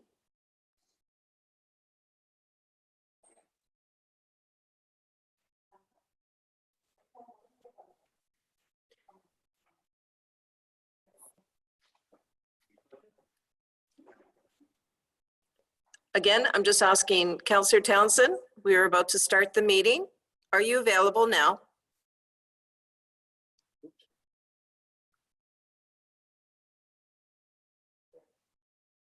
Yes, good. So we have all members of council present. Thank you very much. Could you clear the dashboard? And now I am going to ask for members of council who have questions or comments, beginning with Councillor Hutchinson. If his mic could be unmuted, please go ahead, Councillor. Good evening. Councillor Hutchison here. Yeah, so I've been listening, learning lots. As I thought about this, I thought too about the whole idea of doing a phase in, and looks like maybe it would be over 5 years before you look at that. But I thought that's one way of going about this. I wondered about the value. It seemed to be fairly high. And when I looked at the last time, 2015, when the development charge came in, the council of the day voted to not go the total charge, but to use to go up 67% is what it worked out to. So if that's a possibility, that we don't have to go up the amount that's suggested by our people that looked at it. The other thing is, I wondered, as we listened to Mr. Tremble, that maybe we should be looking at some kind of exemption or some kind of agreement, since this development is underway and has been ongoing for some time now, and it doesn't seem quite fair that, you know, they come to us and have an idea of what it's going to cost to do this, and then we turn around and put our fees up. So so that's something else I think that we should look at in terms of going forward. We do want growth, and I think that's important, and if we don't want to phase ourselves out of the market. I do appreciate Mr. Tremble and Mr. Welton for choosing West Grey and doing the building subdivision in our area, and it's something we've looked forward for a long time now. Also appreciate Mr. Tremble and all the building he does in our area, the number of houses and the number of people that he employs. So I applaud him for that. I also agree with our economic development person, Laura Lee, our staff, in that this is not the time to be increasing any fees. And I look forward to further discussion. Thank you. Thank you very much. Director Mighton, is there any comment before I go on to the next member of council? I just wanted to clarify that the last study, council of the day did not increase the rates at all. They have been consistent. There was a 0 increase in the rates at the last time. It was maintained at the $32.50. So I just wanted to clarify that. You had indicated that there was an increase the last time, and the revised or calculated rates were not adopted. Council chose to maintain it at the $32.50. I just wanted to clarify that. Councillor Hutchinson, is there anything further? We'll unmute your mic. No, that's fine. So just to further that, I was going by what the suggested rate was and what they went with. So yeah, it's 67% of what that was. And so it looks, as Director Mighton said, that there was no increase. So that's something we might look at too, is holding the line as another option. Thank you. Yep, very good. Thank you for that. We've got 2 speakers coming up, and that will start with Councillor Townsend and then Councillor Shea. Councillor Townsend, please. Yes, Councillor Townsend here. As you know, I have identified some concerns with the report itself, but I'd like to start off by commenting on Councillor Hutchinson's remarks. And what that is I know those opportunities are open to us, but when you look at table 6-4, which is currently on the screen, we are allocating to the development charge calculation almost 21% of the $5 million of a new or a police services cost, when the actual population growth is about 5% across the whole of West Grey. And I realize it's more dense within the urban area, but I'm wondering why 21% is reasonable when you're only increasing 5% or under 5% of the population in the projection. So the reason I'm raising that is I'm wondering, rather than arbitrarily saying, let's kind of bow away from the new one and kind of go back and look at how we avoid going where we're going, I'd like to see the right numbers. And if that means that we go through and challenge these, and I know council's going to have a more lively discussion when we meet next time on this, if we can identify some of those now, so the consultant can actually take them away, look at them, come back with another answer, along with staff's input, of course. I'd rather correct the process than arbitrarily make an adjustment. So that's my first point. My second point is that when you look at comparing us to the rest of the world, I have a few concerns there. One, I agree it's not the right area. 2, I'm not sure whether anyone else in that list has actually used the new process with some different rules, which I'd like Mr. Stanlin or whoever to comment on that. But again, we now have a step rate. We don't have one rate across every development. It goes from the smallest to a full single. And the argument is, if we look at a development like the 242 that Mr. Stanley referenced, I guess I'm wondering, what would the blended rate be? And are we really increasing the costs? And if we are, how much are we increasing them and that kind of thing? So between fixing the rate or fixing the allocation if it's wrong, reviewing those to make sure, taking into account all the comments that Mr. Trumbull made, looking at things like what is the end result with the mix within a development subdivision, are we really making that big a change? And I think that's important to know, because we'll also know if for some reason the new process is creating exorbitant rates, and is there an issue with the process that we need to challenge? We can extend if we want to. I know the current for May 1st, so I don't feel pressured by May 1st. I'd like to get there by May 1st, but I don't feel overly pressured where I need to accept something that we're doing based on a date rather than the right answer. So that's my input for today. And I would ask Mr. Stanley to comment on the issue of what's been allocated to the DC charge rather than like the post DC charge, rather than the percentage that have been allocated to existing or reserves or whatever the case may be. And particularly on the police, because that's $1 million assignment. So I'll leave it at that. Well, thank you very much, Councillor Townsend, and we would absolutely appreciate if Mr. Scanlon will provide a response, and also Director Mighton on the extension following Mr. Scanlon's response, if you would do so. Mr. Scanlon, please. Yeah, I'd be more than happy to go back to my notes to respond. Obviously, these situations and being at home, I don't have all of the documentation with me, but I can, in a written form, get back to you with respect to how we've approached the police service. But I know that at a minimum, when we're looking within the in-period amount, how much we can recover, there's that service standard calculation which provides a maximum. So the maximum is based on the level that we've provided to the community over the past 10 years. So that presents an upper limit. And that's what we have not exceeded in the development charge. And that would represent roughly about a little more than 5% of that building. 5% has been allocated within this 10-year period to growth. The rest of the $1 million, as I say, I need to go back and take a look at the exact calculations, so what we put in the post period, but I can certainly respond to you with that. Thank you. Okay. Thank you. Please go ahead. Pardon me. Sorry, the only thing that I want to make clear is when we're talking about going past May 1st, is that without the provincial intervention, which I don't know if they're going to do anything, I've made the request, but if as of May 1st, your bylaw ceases to exist, and just to be clear, then you go down to zero.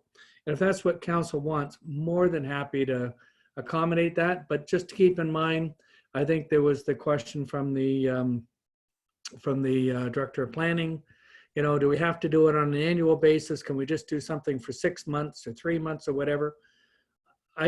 Within that 5-year planning horizon, however you want to stage, reduce, implement over whatever time periods, whatever council feels comfortable with, as I say, you direct me and I'll work to develop the bylaw to accommodate whatever your policies are.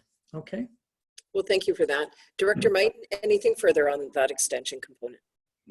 No, I think Gary covered it, that if it expires, we have zero charges. So any permits issued until a bylaw is passed would not have any development charges. Okay, thank you for that.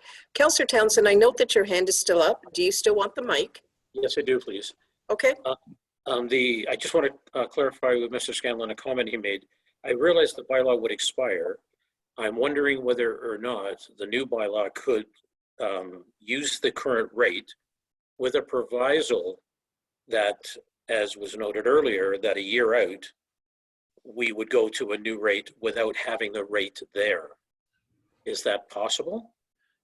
Absolutely. We've calculated a rate which is, in the $6,000 range. If you want to implement anything temporarily or phase in at any range, as long as you stay below that upper limit that we've calculated, I can accommodate any rate you feel comfortable with. So if you want to continue with the existing charge for now, we can certainly do that. And then we could come back a year later or 6 months later and say we've finished all our analysis based on the new system and based on reworking everything. We want to change that, and then we could go into a phase in or whatever we want to do. Is that true? Absolutely. Okay. So that's what I was implying. Sorry. When I said, we could extend it, I was saying extend the rate, not the bylaw. Okay. Oh, okay. Sorry. No, fair enough, Councillor. I appreciate that. Okay, Anything thank you. further? Thank you very much. You're quite welcome. So we do have Councillor Shea and then Councillor Herger. Councillor Shea, please. I'm reiterating some of the things that Councillor Townsend raised, I think we should leave the status quo past May 1st and rethink this a little bit more carefully. I'm concerned about the comparators that were used. I'm concerned to know whether the comparators that were used are using the latest legislation or if there's still rates that are based on the older legislation. I'm also concerned about, I thought I understood that a plan of subdivision that was approved would have been approved at a rate and that rate wouldn't change after the plan of subdivision was approved. But I might have that wrong because maybe it's the building permit that triggers the rate, but I'll leave that aside for the moment. One of the things that I'm interested in is the decision of the previous council to not adopt the recommended rates. And I assume that part of the rationale for that was strategic to try to encourage growth in the industrial and commercial sector and in the housing sector. And so my question to staff, to I guess the planning department and the treasurer's department is, did that reduction in the rate compared to the proposed rate of 6 years ago, did it create the results that the then council was hoping for? Did leaving the rates lower than the proposed rates actually generate more growth in the industrial and commercial sector? So that's the question I'm going to leave out there. But my final point is that I feel a little bit disadvantaged because I don't recall us going over the development charges background study previously. I don't know if we did that at council, if it was at a meeting that I missed or something, because it seems like a very important document and it wasn't linked to today's agenda. And I can't in fact find the document on the West Grey website. So I'm thinking that we had a requirement to have 60 days notice. So thank you for that, Councillor. I'm just confirming with staff. I believe it was supposed to be on March 17th, but then we had the pandemic just take over, if you will. And I'm just confirming, is that accurate, Director Mighton, or is there another response? I just want to make sure we're absolutely accurate on that. Yeah, we had originally scheduled for the consultants to review the study with council, but it was scheduled for the 17th, which that meeting was canceled after the declaration and the pandemic. That's not 60 days. The study is dated February 28th. It was posted on our website before that. It is there under the building department. The background study is there. So it was circulated in the agenda that you did get for the 17th. The background study was a part of that agenda that was circulated on the Friday before the Tuesday meeting. Okay, because I've spent a little bit of time here during this meeting trying to find the document on our site and haven't been able to. And I guess I'm being sensitive to Mr. Tremble's point of feeling ill-prepared for this meeting. I likewise feel ill-prepared. And I don't know that we need to be like calling every developer in West Grey to advise them of an upcoming meeting, but I do think that we need to make sure that these public documents are front and foremost, so that everybody has the information they need coming into these meetings. Yep, and we also did have advertisement in our local newspaper advising of the meeting. We had that in there on, I think it was March 12th, depending on the date of the newspaper submission. But that advertisement was also placed in our local newspaper advising of the meeting and that the study was available. Also, I want a complete answer on this, Councillor Shea. Very good point. Clerk Turner, do you have something you'd like to contribute to this? Yes, my recollection about the 2015 development charge, it was lowered. I believe council at the time probably looked at the comparators and obviously wanted to be competitive in terms of the residential. There was the suggested industrial, commercial, and I believe institutional might have been included with that. But at that time, again, to promote commercial, industrial growth, they determined, as they had in the past, not to include a development charge for industrial, commercial, and possibly institutional. I have to check that. In terms of whether the reduced rate created the desired outcome of the previous council, I think that would be speculative. You don't know if a $1,600 amount would have increased just because it was lower than it would have increased the number of building permits. So it'd be rather speculative to guess that. Okay, thank you for that. Councillor Shea, I also note that our manager of planning and development also has her hand up. And I'm just wondering, Laura Lee Spencer, are you contributing to this inquiry of our councillor? I am, if you can hear me. Yes.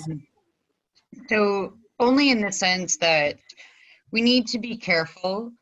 Times are different when this development charge bylaw was passed in the first place.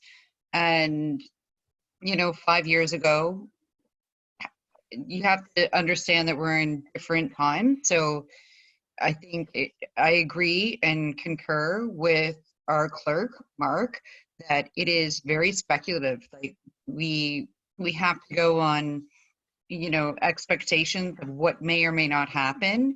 And so we have to be really careful about kind of putting those two things together and saying that, when we did it the last time and whatever council and whatever they decided at the time in different circumstances and what is being decided now.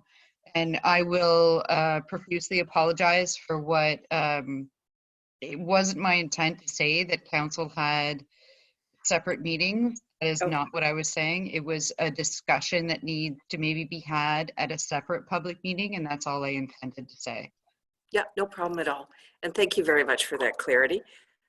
Councillor Shea, I just want to ensure that all of your questions have been answered.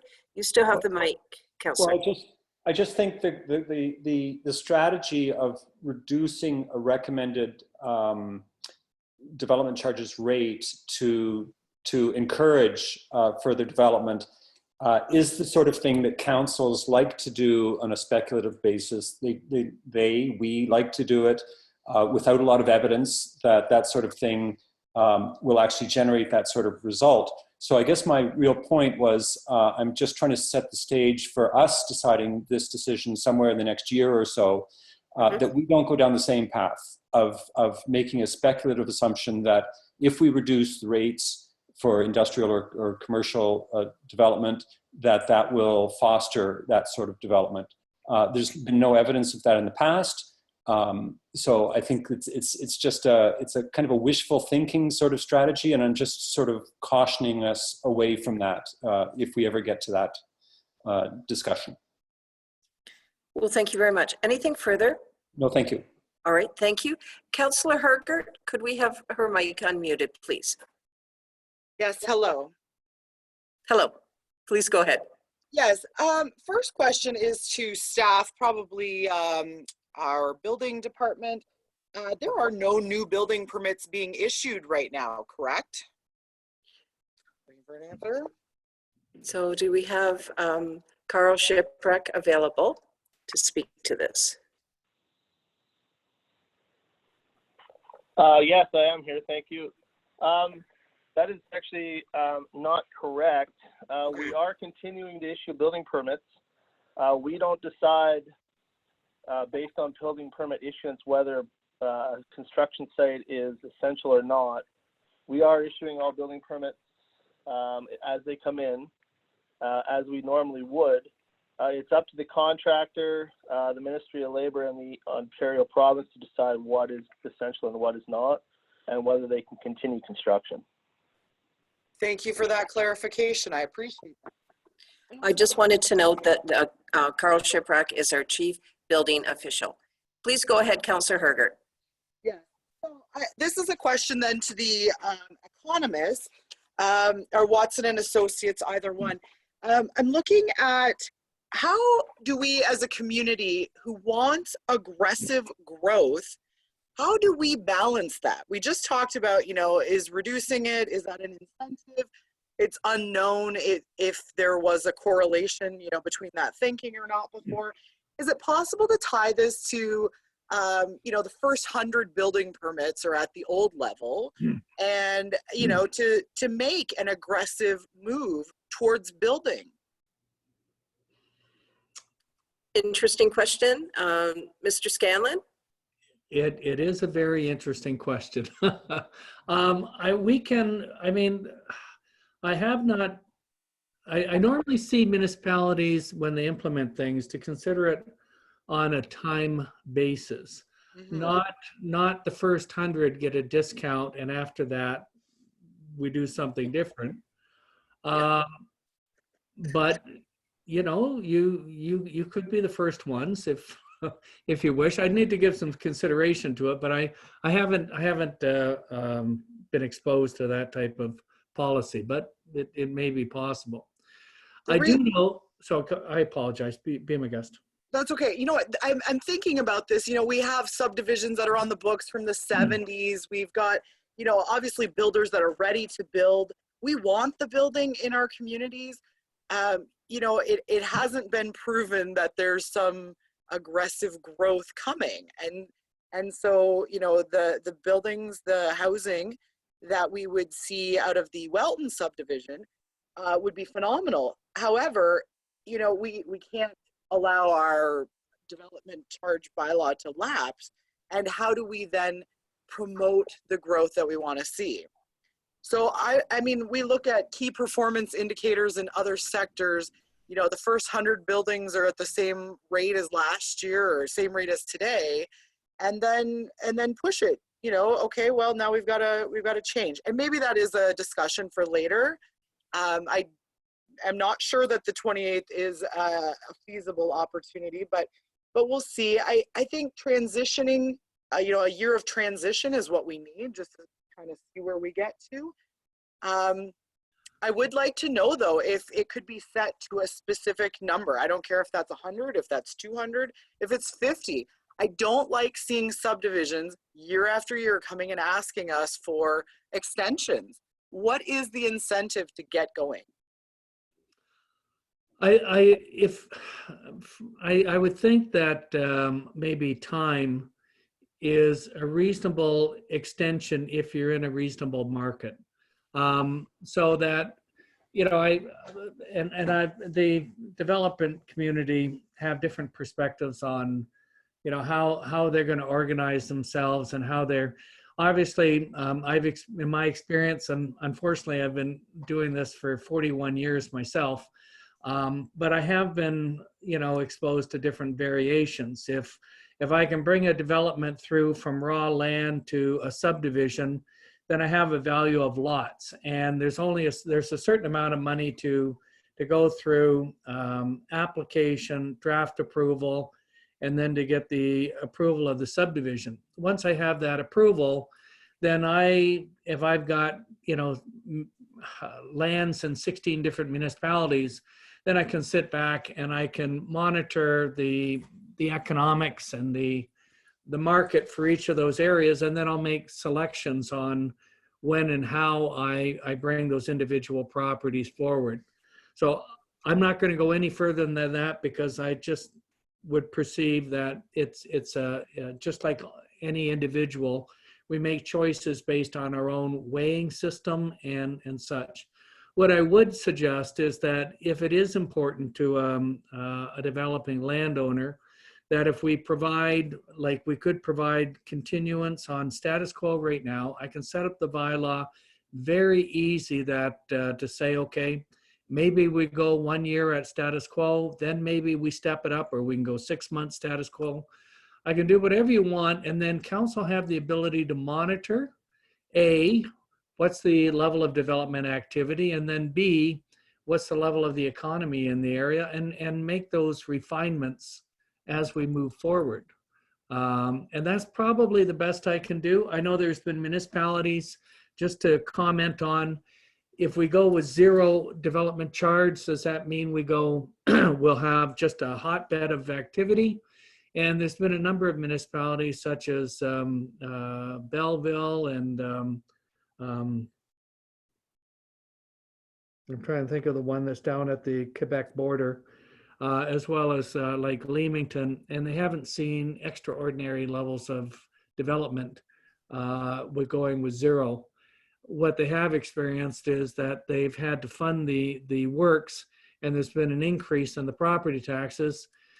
And there have been studies that say property taxes are a deterrent as well, especially for commercial industrial developments. So there's not an easy answer to any of this. I'm just suggesting maybe the best course is for you as a council to set some charges in motion. I can set the bylaw in an appropriate way that it would be relatively easy for you to make refinements to it up or down, and then that will allow you, in conjunction with staff, to consider the markets and consider what's happening in your area and adjust accordingly. Okay, I do have another question as it relates to Southgate's, their amount of development charges paid in Southgate. So I understand that they have a 2-tier system, being part or a area specific rating for Dundalk. And so I think one of your slides here is a bit off on that. It's showing that it's 27,500. Just trying to find the right page on that, sorry. And anyway, so that would change where we sit compared to them. And then I'm also a little more curious about the area specific rating. If, like you mentioned, the prescribed services of water, wastewater, and stormwater are really only included in Durham and Neustadt, then should we be considering those 2 areas, which are also considered primary settlement under our official plan? Shouldn't those be the areas that we target with a development charge? And then the rural areas that we're not providing, West Grey is not providing their water or their septic system, why would they also be incurring development charges when they have to pay for their own services? Yes, there are some roads. Yes, there is police. Yes, there is library. Okay, before we go to Mr. Scanlon, I would absolutely like if Director Mike, could you contribute to this discussion, please? I just want to clarify that this study does not include our water and sewer. It is only, it excludes those services. We have separate capital connection charges currently. So this study and our previous studies did not include water and sewer servicing for development charges. So these municipal-wide rates are for municipal-wide services and not anything to do with water and sewer specific areas. Just wanted to make that clear. Mr. Scanlon, anything further at this point? No, I wasn't quite clear if there's With respect to the chart that we have shown, if there's further insights, like what are the different components? I know there was a question, which of those municipalities recently updated, I guess, under Bill 73, and I would submit that many of them have, but we can also highlight that. So if you want further information on other municipalities, whether we haven't included them, and we can give that to you. If you're interested in the service makeup, we're happy to give that to you.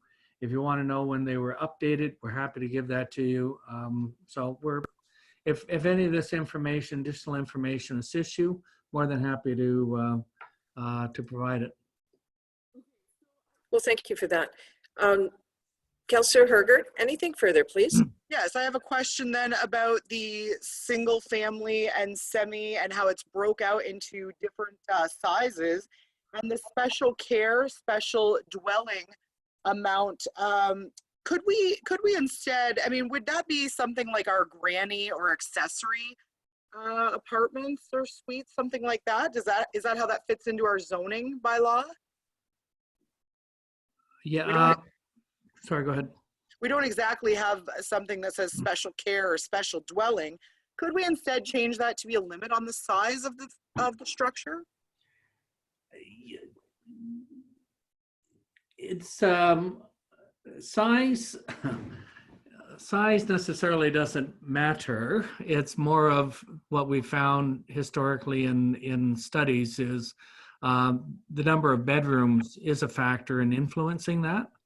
The special care, special dwelling, or I'd have to take a look. I haven't got the bylaw. Once again, I haven't got, everything's electronic here. I'll take a look at the bylaw to see where the per se granny flats fall, but they would be at the smaller end. They're either at the 2777 level or 26. There's not much difference, but they'll be in one of those two categories. So we have in the definitions of the bylaws provided what types of units fall into each of those categories. Okay. I also note that the growth forecast was from November of 2019. Have you reviewed? I'm sorry to interrupt you, but could you speak into the mic, please? Yes, sorry. I noticed that the growth forecast was from November of 2019. Has that been able to be reviewed in the last month at all, or not?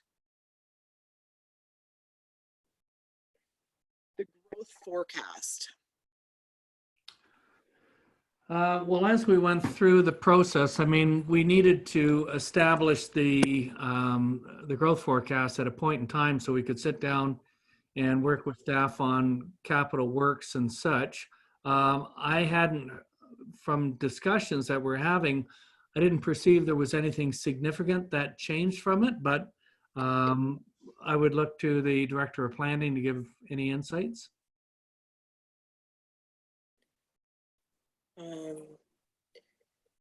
I'm just wondering, Clerk Turner, did you want to respond? Provide a response. And I mean, it's something, if you want us to take a look at it again, we can have a conversation offline and be back to you. That's not a problem. My final question. Hang on, Councillor Hergert, I've asked for Clerk Turner to respond. Okay. Thank you. Certainly Mr. Scanlon is well versed with development charges. I would call him probably the guru of development charges. He has done a lot of background work. So I think, you know, you can't always project future growth, etc. But he has done that based on as much empirical evidence as he can has been able to amass. So I don't see the benefit of going back and revisiting any of those projections, to be honest. We are in a situation right now, but hopefully that will not be long. But again, we're a 5-year period or even a 10-year period projection. So those things seem to level off through the years. Thank you for that. Anything further, Councillor Hergert? Yes, I have one last question. So my last question deals with the Welton subdivision agreement specifically, where there would have been land transferred or planned to be transferred for parkland dedication. And at this time, we're only talking about the development charges. Are we also talking about a CBC charge? No. Okay, is that even a recommendation down the road? Well, I can't predict what will be recommended down the road because we haven't turned our minds to it. But certainly within the legislation, there's transitional provisions so that if somebody like Mr. Walton has generously donated land, then that would be obviously considered as part of any adjustment to a potential charge you might adopt. It's there in the legislation to look at transitional matters.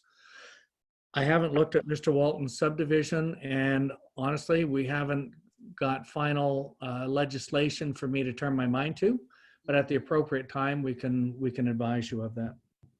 Okay, thank you very much. Good. Thank you, Councillor Herger.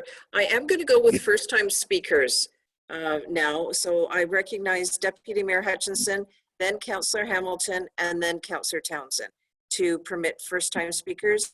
Deputy Mayor, please proceed. Thank you very much, Mayor Robinson. It's Deputy Mayor Hutchinson here. I'm not going to repeat a lot that's already been covered because there's been a lot of good dialogue with it. I think if we're looking at a status quo, if we're going to dig Deputy into Mayor, I'm sorry to interrupt you. Could you please speak into the mic? Your audio is not coming clear. Can you hear me? Now I can. Okay, well, I got my face right on the computer, so. Fair enough. I have a lot of good points, and I'm not going to spend a lot of time repeating them. I think the status quo of like a year, I'm not sure if that's, I think we may have to look at a 2-year concept here because any of the development that's going on, we're not sure right now. This could take, they may lose a good portion of the actual construction season, not knowing what's coming down at us. So I think if we're going to entertain a status quo, I think we may want to look at almost like a 2-year and then a phase in. That would just be, just sitting here listening to that because I'm concerned that by the time this COVID-19 we get flattened out, we may be into June, July, it could be even August. And, you know, by that time, developers, their opportunity for getting going is going to be behind because of the restrictions to get building.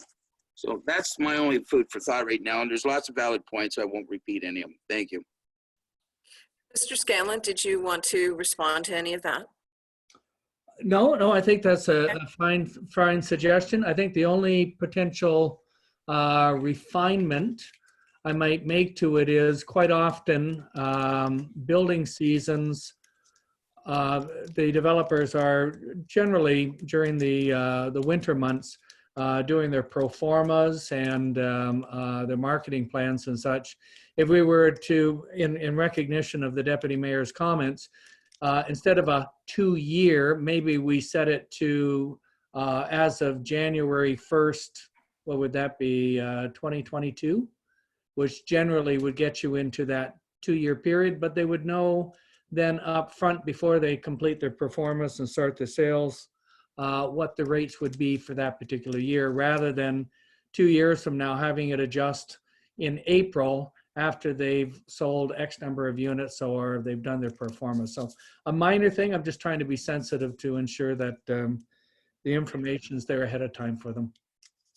Thank you. Director Mighton, did you need to comment on this? No? Okay, thank you. Deputy Mayor, you still have your hand up. Do you still want the mic? No, I just wanted to say thank you for just a little more clarification on that's basically what I was thinking. I wasn't asking specifically for a 2-year, but something that would work, you know, in favor of the developers. So if we did something like that and we got into, you know, January 1st, 2021, 22, whatever it is, then I think it's beneficial to them, and they'll have some idea what they need to do with that next phase. That's it. Thank you. Thank you, Deputy Mayor. Councillor Hamilton, please. Oh, thank you, Mayor Robinson. And I've been actively listening and enjoying the conversation. And much of what's been said is resonating with me as well. And I support Deputy Mayor's question and appreciate the response from the consultant about how we could maintain status quo for a period of time, certainly during a pandemic. These are unsettling times and we just, a lot of uncertainty. So that makes a lot of sense to me as well.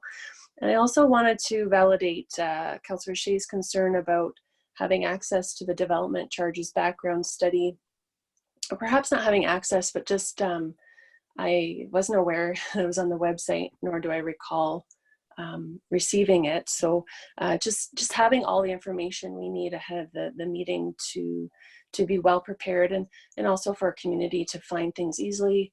I know our website, we're in the middle of revamping, and I'm sure there'll be easier ways of communicating with the public, but it was buried in the website, had a hard time finding it and had to Google it. So I think there's some, moving forward, there's some improvements we could make with getting that information out.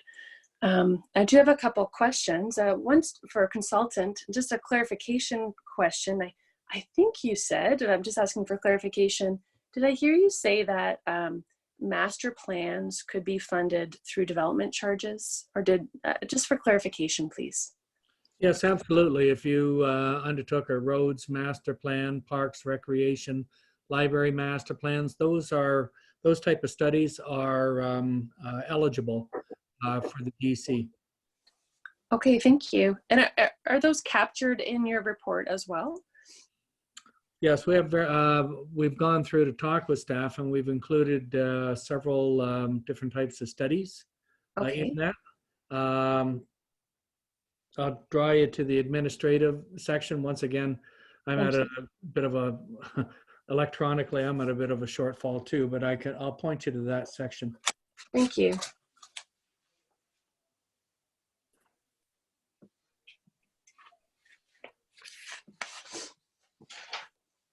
So Mr. Scanlon, were you looking for that section? I could. We can provide that later. Sorry, I just wanted to, just in the conversation, if that's something for, as our follow-up, that just goes on our list of follow-up that we're creating. Okay, we can do that. Well, I'll note that specifically for the counselor. Okay. Thank you very much. Yeah, for all members of council, that would be great. Councillor Hamilton, anything further, please? Yes, please. On page 22 of the report that's on our agenda today, I'm looking at, it's entitled Rate Comparison, Non-Residential per Square Foot Comparison, so the bottom table. And I'm just looking at services related to a highway.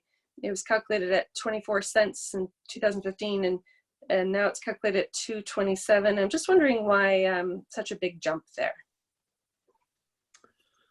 At the particular time, I'm not quite sure how the evaluation was undertaken, but my recollection was there wasn't much in the way of projects that was identified. Okay. So there was limited amount to calculate. So that's the best I can answer for that. Okay, thank you. And then a question on page 31 of the report, and this would be about the CBCs, which you've clarified that that's not part of the DC study that we're doing right now. But just a question about, just to clarify, on page 31, there will need to be a parks plan included. This plan will need to identify the amount of parkland needed for growth. Could you just expand on that just a little bit, please? Yep, I'd be pleased to. Actually, that's the Parks Plan is already noted within the Planning Act. Okay. And it's needed for most municipalities if you're going to move away from the 5% parkland dedication. When you get into medium density or high density, you can switch over and impose a charge of 1 hectare of land for every 300 units. So it yields you actually more land. But in order to do that, you have to have that policy in your official plan. And in order to have it in your official plan, you have to do a parks plan. So now what the province is saying, okay, to justify this in any shape, form, or manner as part of the CBC, you have to do a parks plan. Now, I've said to the province, I think it's onerous. I think it's fine if we're, perhaps a GTA municipality or somebody like a London or Windsor or whatever. But I'm wondering whether you need to go to that extent if municipalities just wish to continue to collect parkland through and impose it in a CBC. So that's part of our comments, and I raised that once again in my dialogue with the province today.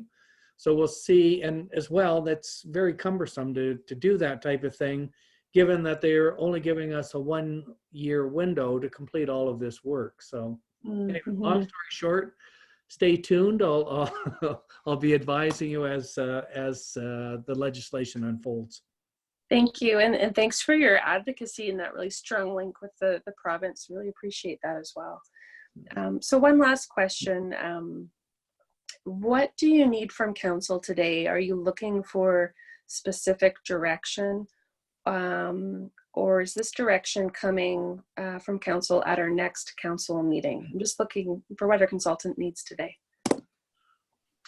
Well, what we have before you right now is a bylaw that has the new rates. And we prepare that draft bylaw based on the calculations that we do. I would probably suggest that if I can get any feedback prior to the next meeting and up into including the next meeting, we can accommodate you on any phase-in provisions. What I may suggest is I'm going to modify the bylaw, and there's, and hopefully you can follow me on this, but the schedule that we had up earlier, if we had, and can we go back to where the schedule is? I can see, yeah. So this one right here. If we put that schedule into the bylaw so that it's in there, I can have clauses that say, okay, with respect to residential units, in this table, in year 1, I want to charge whatever 55% or whatever the number is so that it equates your exact charge now. And then, as of, and if I take the deputy mayor's suggestion, as of January 1st, 2022, I want to go to 60% of the charge, and as of the next date, go to 80%, and as of the next date, 100. I can set it up so we can put those percentages in, and then it makes it very easy if on our next dialogue, we'll try and collect any input, that initial input, or have staff suggest something. And then anything we want to do, we can adjust it on that table as of the council meeting. And if you want to have a 0% non-residential, we just put 0 in that table that I'll include. If you only want to collect for roads or for fire protection, we can zero out all the services and only collect for those. So I can set it up in a way that gives you complete flexibility. And then if we want to have another dialogue, we can do it then, and you can pass it exactly what you would like to have. I can accommodate you in that way. Very good. That how you just explained it makes a lot of sense to me, and I'm feeling a lot of consensus building with council. But thank you very much for your comments and clarification. Thank you, Mayor Robinson. Oh, you're quite welcome, and good questions, Councillor. So we're just staff are collecting the information that we're building a list of follow-up, and we can have that information provided on the 21st and have a more detailed discussion. I know this is pretty interesting discussion already, but that further discussion can take place on the 21st. Okay, I'm looking at Councillor Townsend now, please. Just a quick follow-up. I want to make sure of 2 things. One, that we have the right allocation of the post-DC, and I think Mr. Scanlon already agreed to do that. The second one, though, and as important, is the number of units that are going to be built over the next 10 years. And having the history that we do in the report that shows it's been higher consistently worries me a bit that we're underestimating that growth. And if I recall, and Mr. Tremble can probably comment, earlier last year, we actually sat down and had a conversation with Mr. Tremble about the development going on in the area. And it might be worth actually pursuing a conversation with major development to see just where they believe development is really going to be, to make sure we don't miss anything. If they didn't know the process was happening, they may not have felt compelled to contribute, but I think that gap can be closed very simply. And I do remember at the time we had that discussion, we were talking around 500 units, and that's way below. That's another 50% of what we've got already on the books here. So I'm just wondering if we can confirm that one as well. And I wasn't sure that I heard, yes, that would be looked at. And also I thought I would throw that idea out there for what it's worth. Mr. Scanlon. I'm happy to react to any information. I would probably ask the the director of planning to probably comment more than myself, because I would take the lead off of that individual. Okay, fair enough. Thank you for that. Councillor Townsend, anything further? No, thank you very much. Thank you. Now, members of council and certainly everybody that's listening in, Mr. Tremble has his hand raised. I'm going to invite him to speak again if his mic could be unmuted. This is a public meeting, so I know we're talking in the middle of questions from members of council, but I feel that it's the appropriate reaction to make. Mr. Tremble, please go ahead. I can't find anywhere of what is in DC reserves right now as of today that hasn't been allocated anywhere. What dollar value is there? Good question. Director Mighton, would you have that information available? I don't have it at my fingertips. I can pull that out though. Okay. In terms of a follow-up, so noted, Mr. Tremble. Anything further? Just on that, so that was, if there's money there, say there's $1 million there, that the 5 years is up now, we never use that. So are we overestimating again? Because I know you can only use it for certain things. Are we overestimating again? If money's always sitting there, are we asking for more than we're really using? Interesting question. Go ahead. Sorry, I didn't mean to interrupt. Go ahead. Are you done, Mr. Trumbull? You just ask if there's, I don't know what the figure is, say there's $1 million there left over from the past. So are we overestimating when we do this each year? And so you haven't used that up and you can only use it for so much. I know you can't just use it to go. Are we overestimating, and are we going to have in 5 years, are we going to have over amount again that we overcharged, or do we always work on a surplus? We always want to have a surplus there. So like all these things that he says, police is going to cost us much, say it doesn't cost us much. And like how much can you keep in that reserve? Like, can you keep $2 million in there at all times, or what's the magic number you can keep in there? Okay, great question. Mr. Scanlon, please.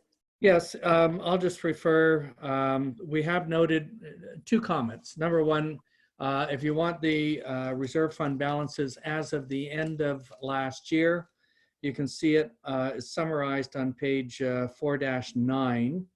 And in total, it's about a little over $800,000. We've laid it out by individual service. Later, when we do the calculations, we recognize those reserve funds as part of the calculations.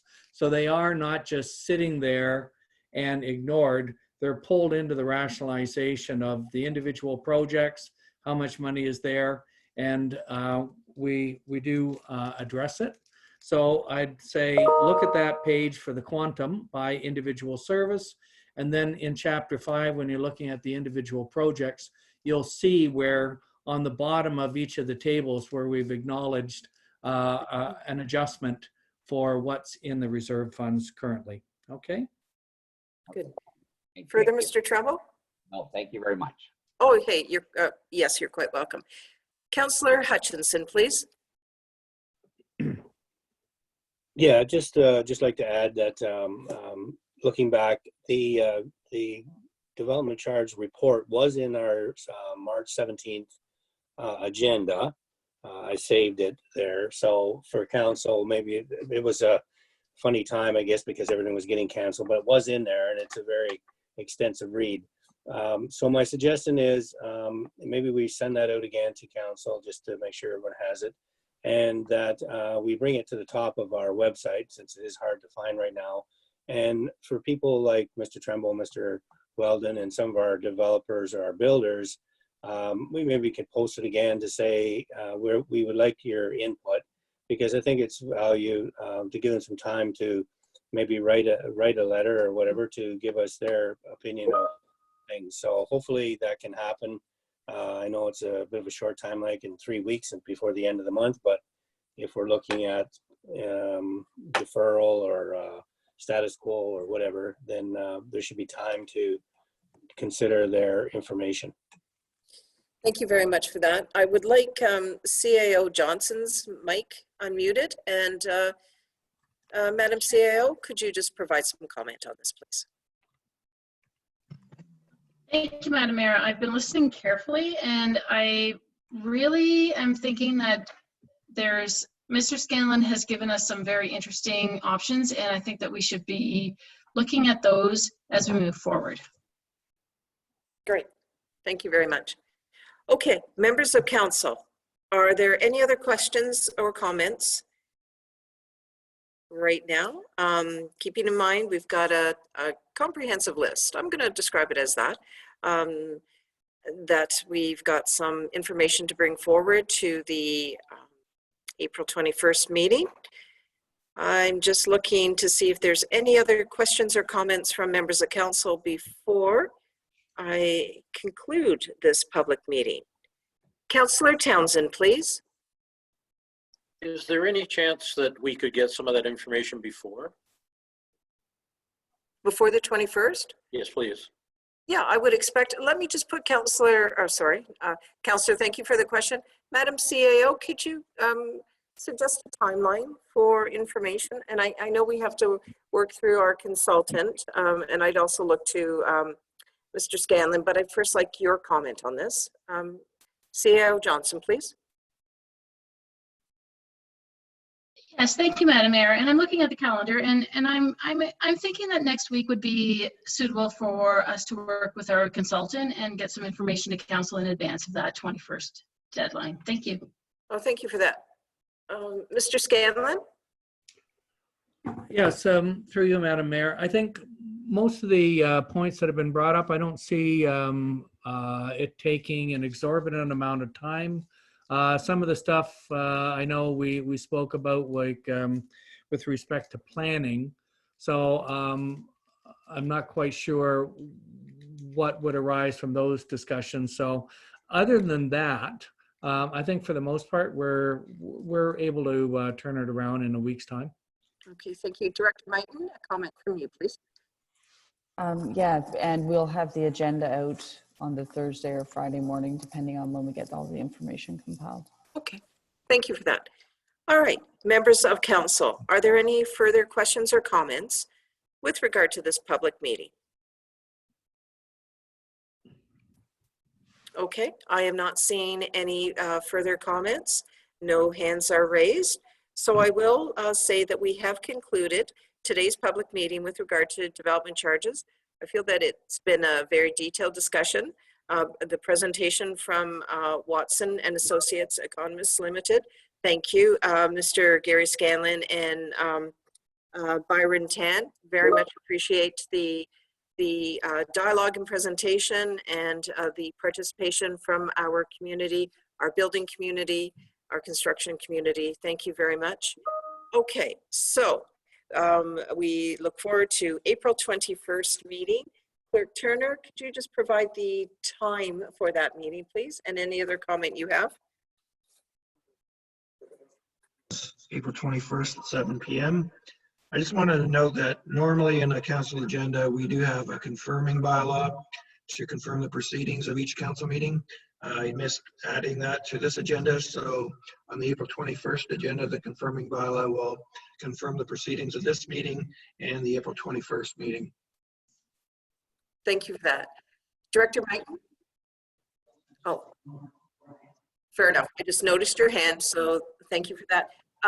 Mr. Scanlon, please. I noticed your hand's up. Sorry, I've been unmuted now. Okay, I just wanted to point out that I also have another council meeting that evening. So I just wanted to, Byron and myself will coordinate between the other municipality and yourself, and I can take maybe a time slot when I'd be with yourself versus that other municipality. So I just want to say there's a minor conflict, but we'll work it out. Thank you very much for that, because we would very much appreciate your participation in this. Okay, great conversation. I find development charges most interesting, but I think we're at the time where we're on item 4, adjournment. Clerk Turner, do you have a motion? Resolve that we do now adjourn the meeting at 9:39 p.m. to meet again on April 21st, 2020 at 7 p.m. Thank you. I do note that Councillor Hergert and Councillor Hutchinson could be the mover and seconder. Councillor Hergert, are you moving this motion? Hi, Councillor Herger. I'm moving adjournment. Thank you. Councillor Hutchinson, are you seconding this motion? Councillor Hutchison, I second that motion. Thank you.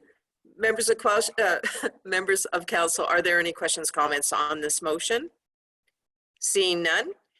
To vote on the motion, all those in favor, please signify with a check mark, which is the yes. And those that are opposed, please signify with the X mark, which is a no.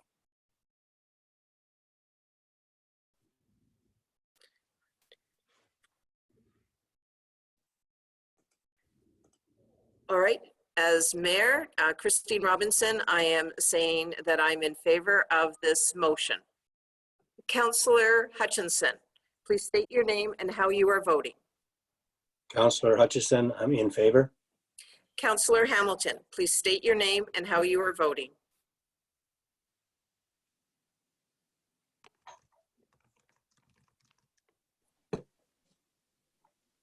Councillor Hamilton, again, could you please state your name and how you are voting? Councillor Hamilton, yes. Deputy Mayor Hutchinson, please state your name and how you are voting. Deputy Mayor Hutchinson, in favor. Councillor Shea, please state your name and how you are voting. Councillor Shea, yes. Councillor Hergert, please state your name and how you are voting.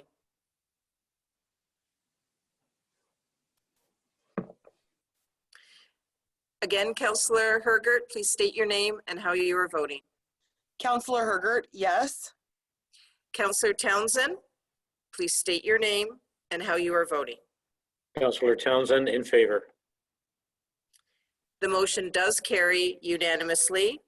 We do stand adjourned. Thank you very much.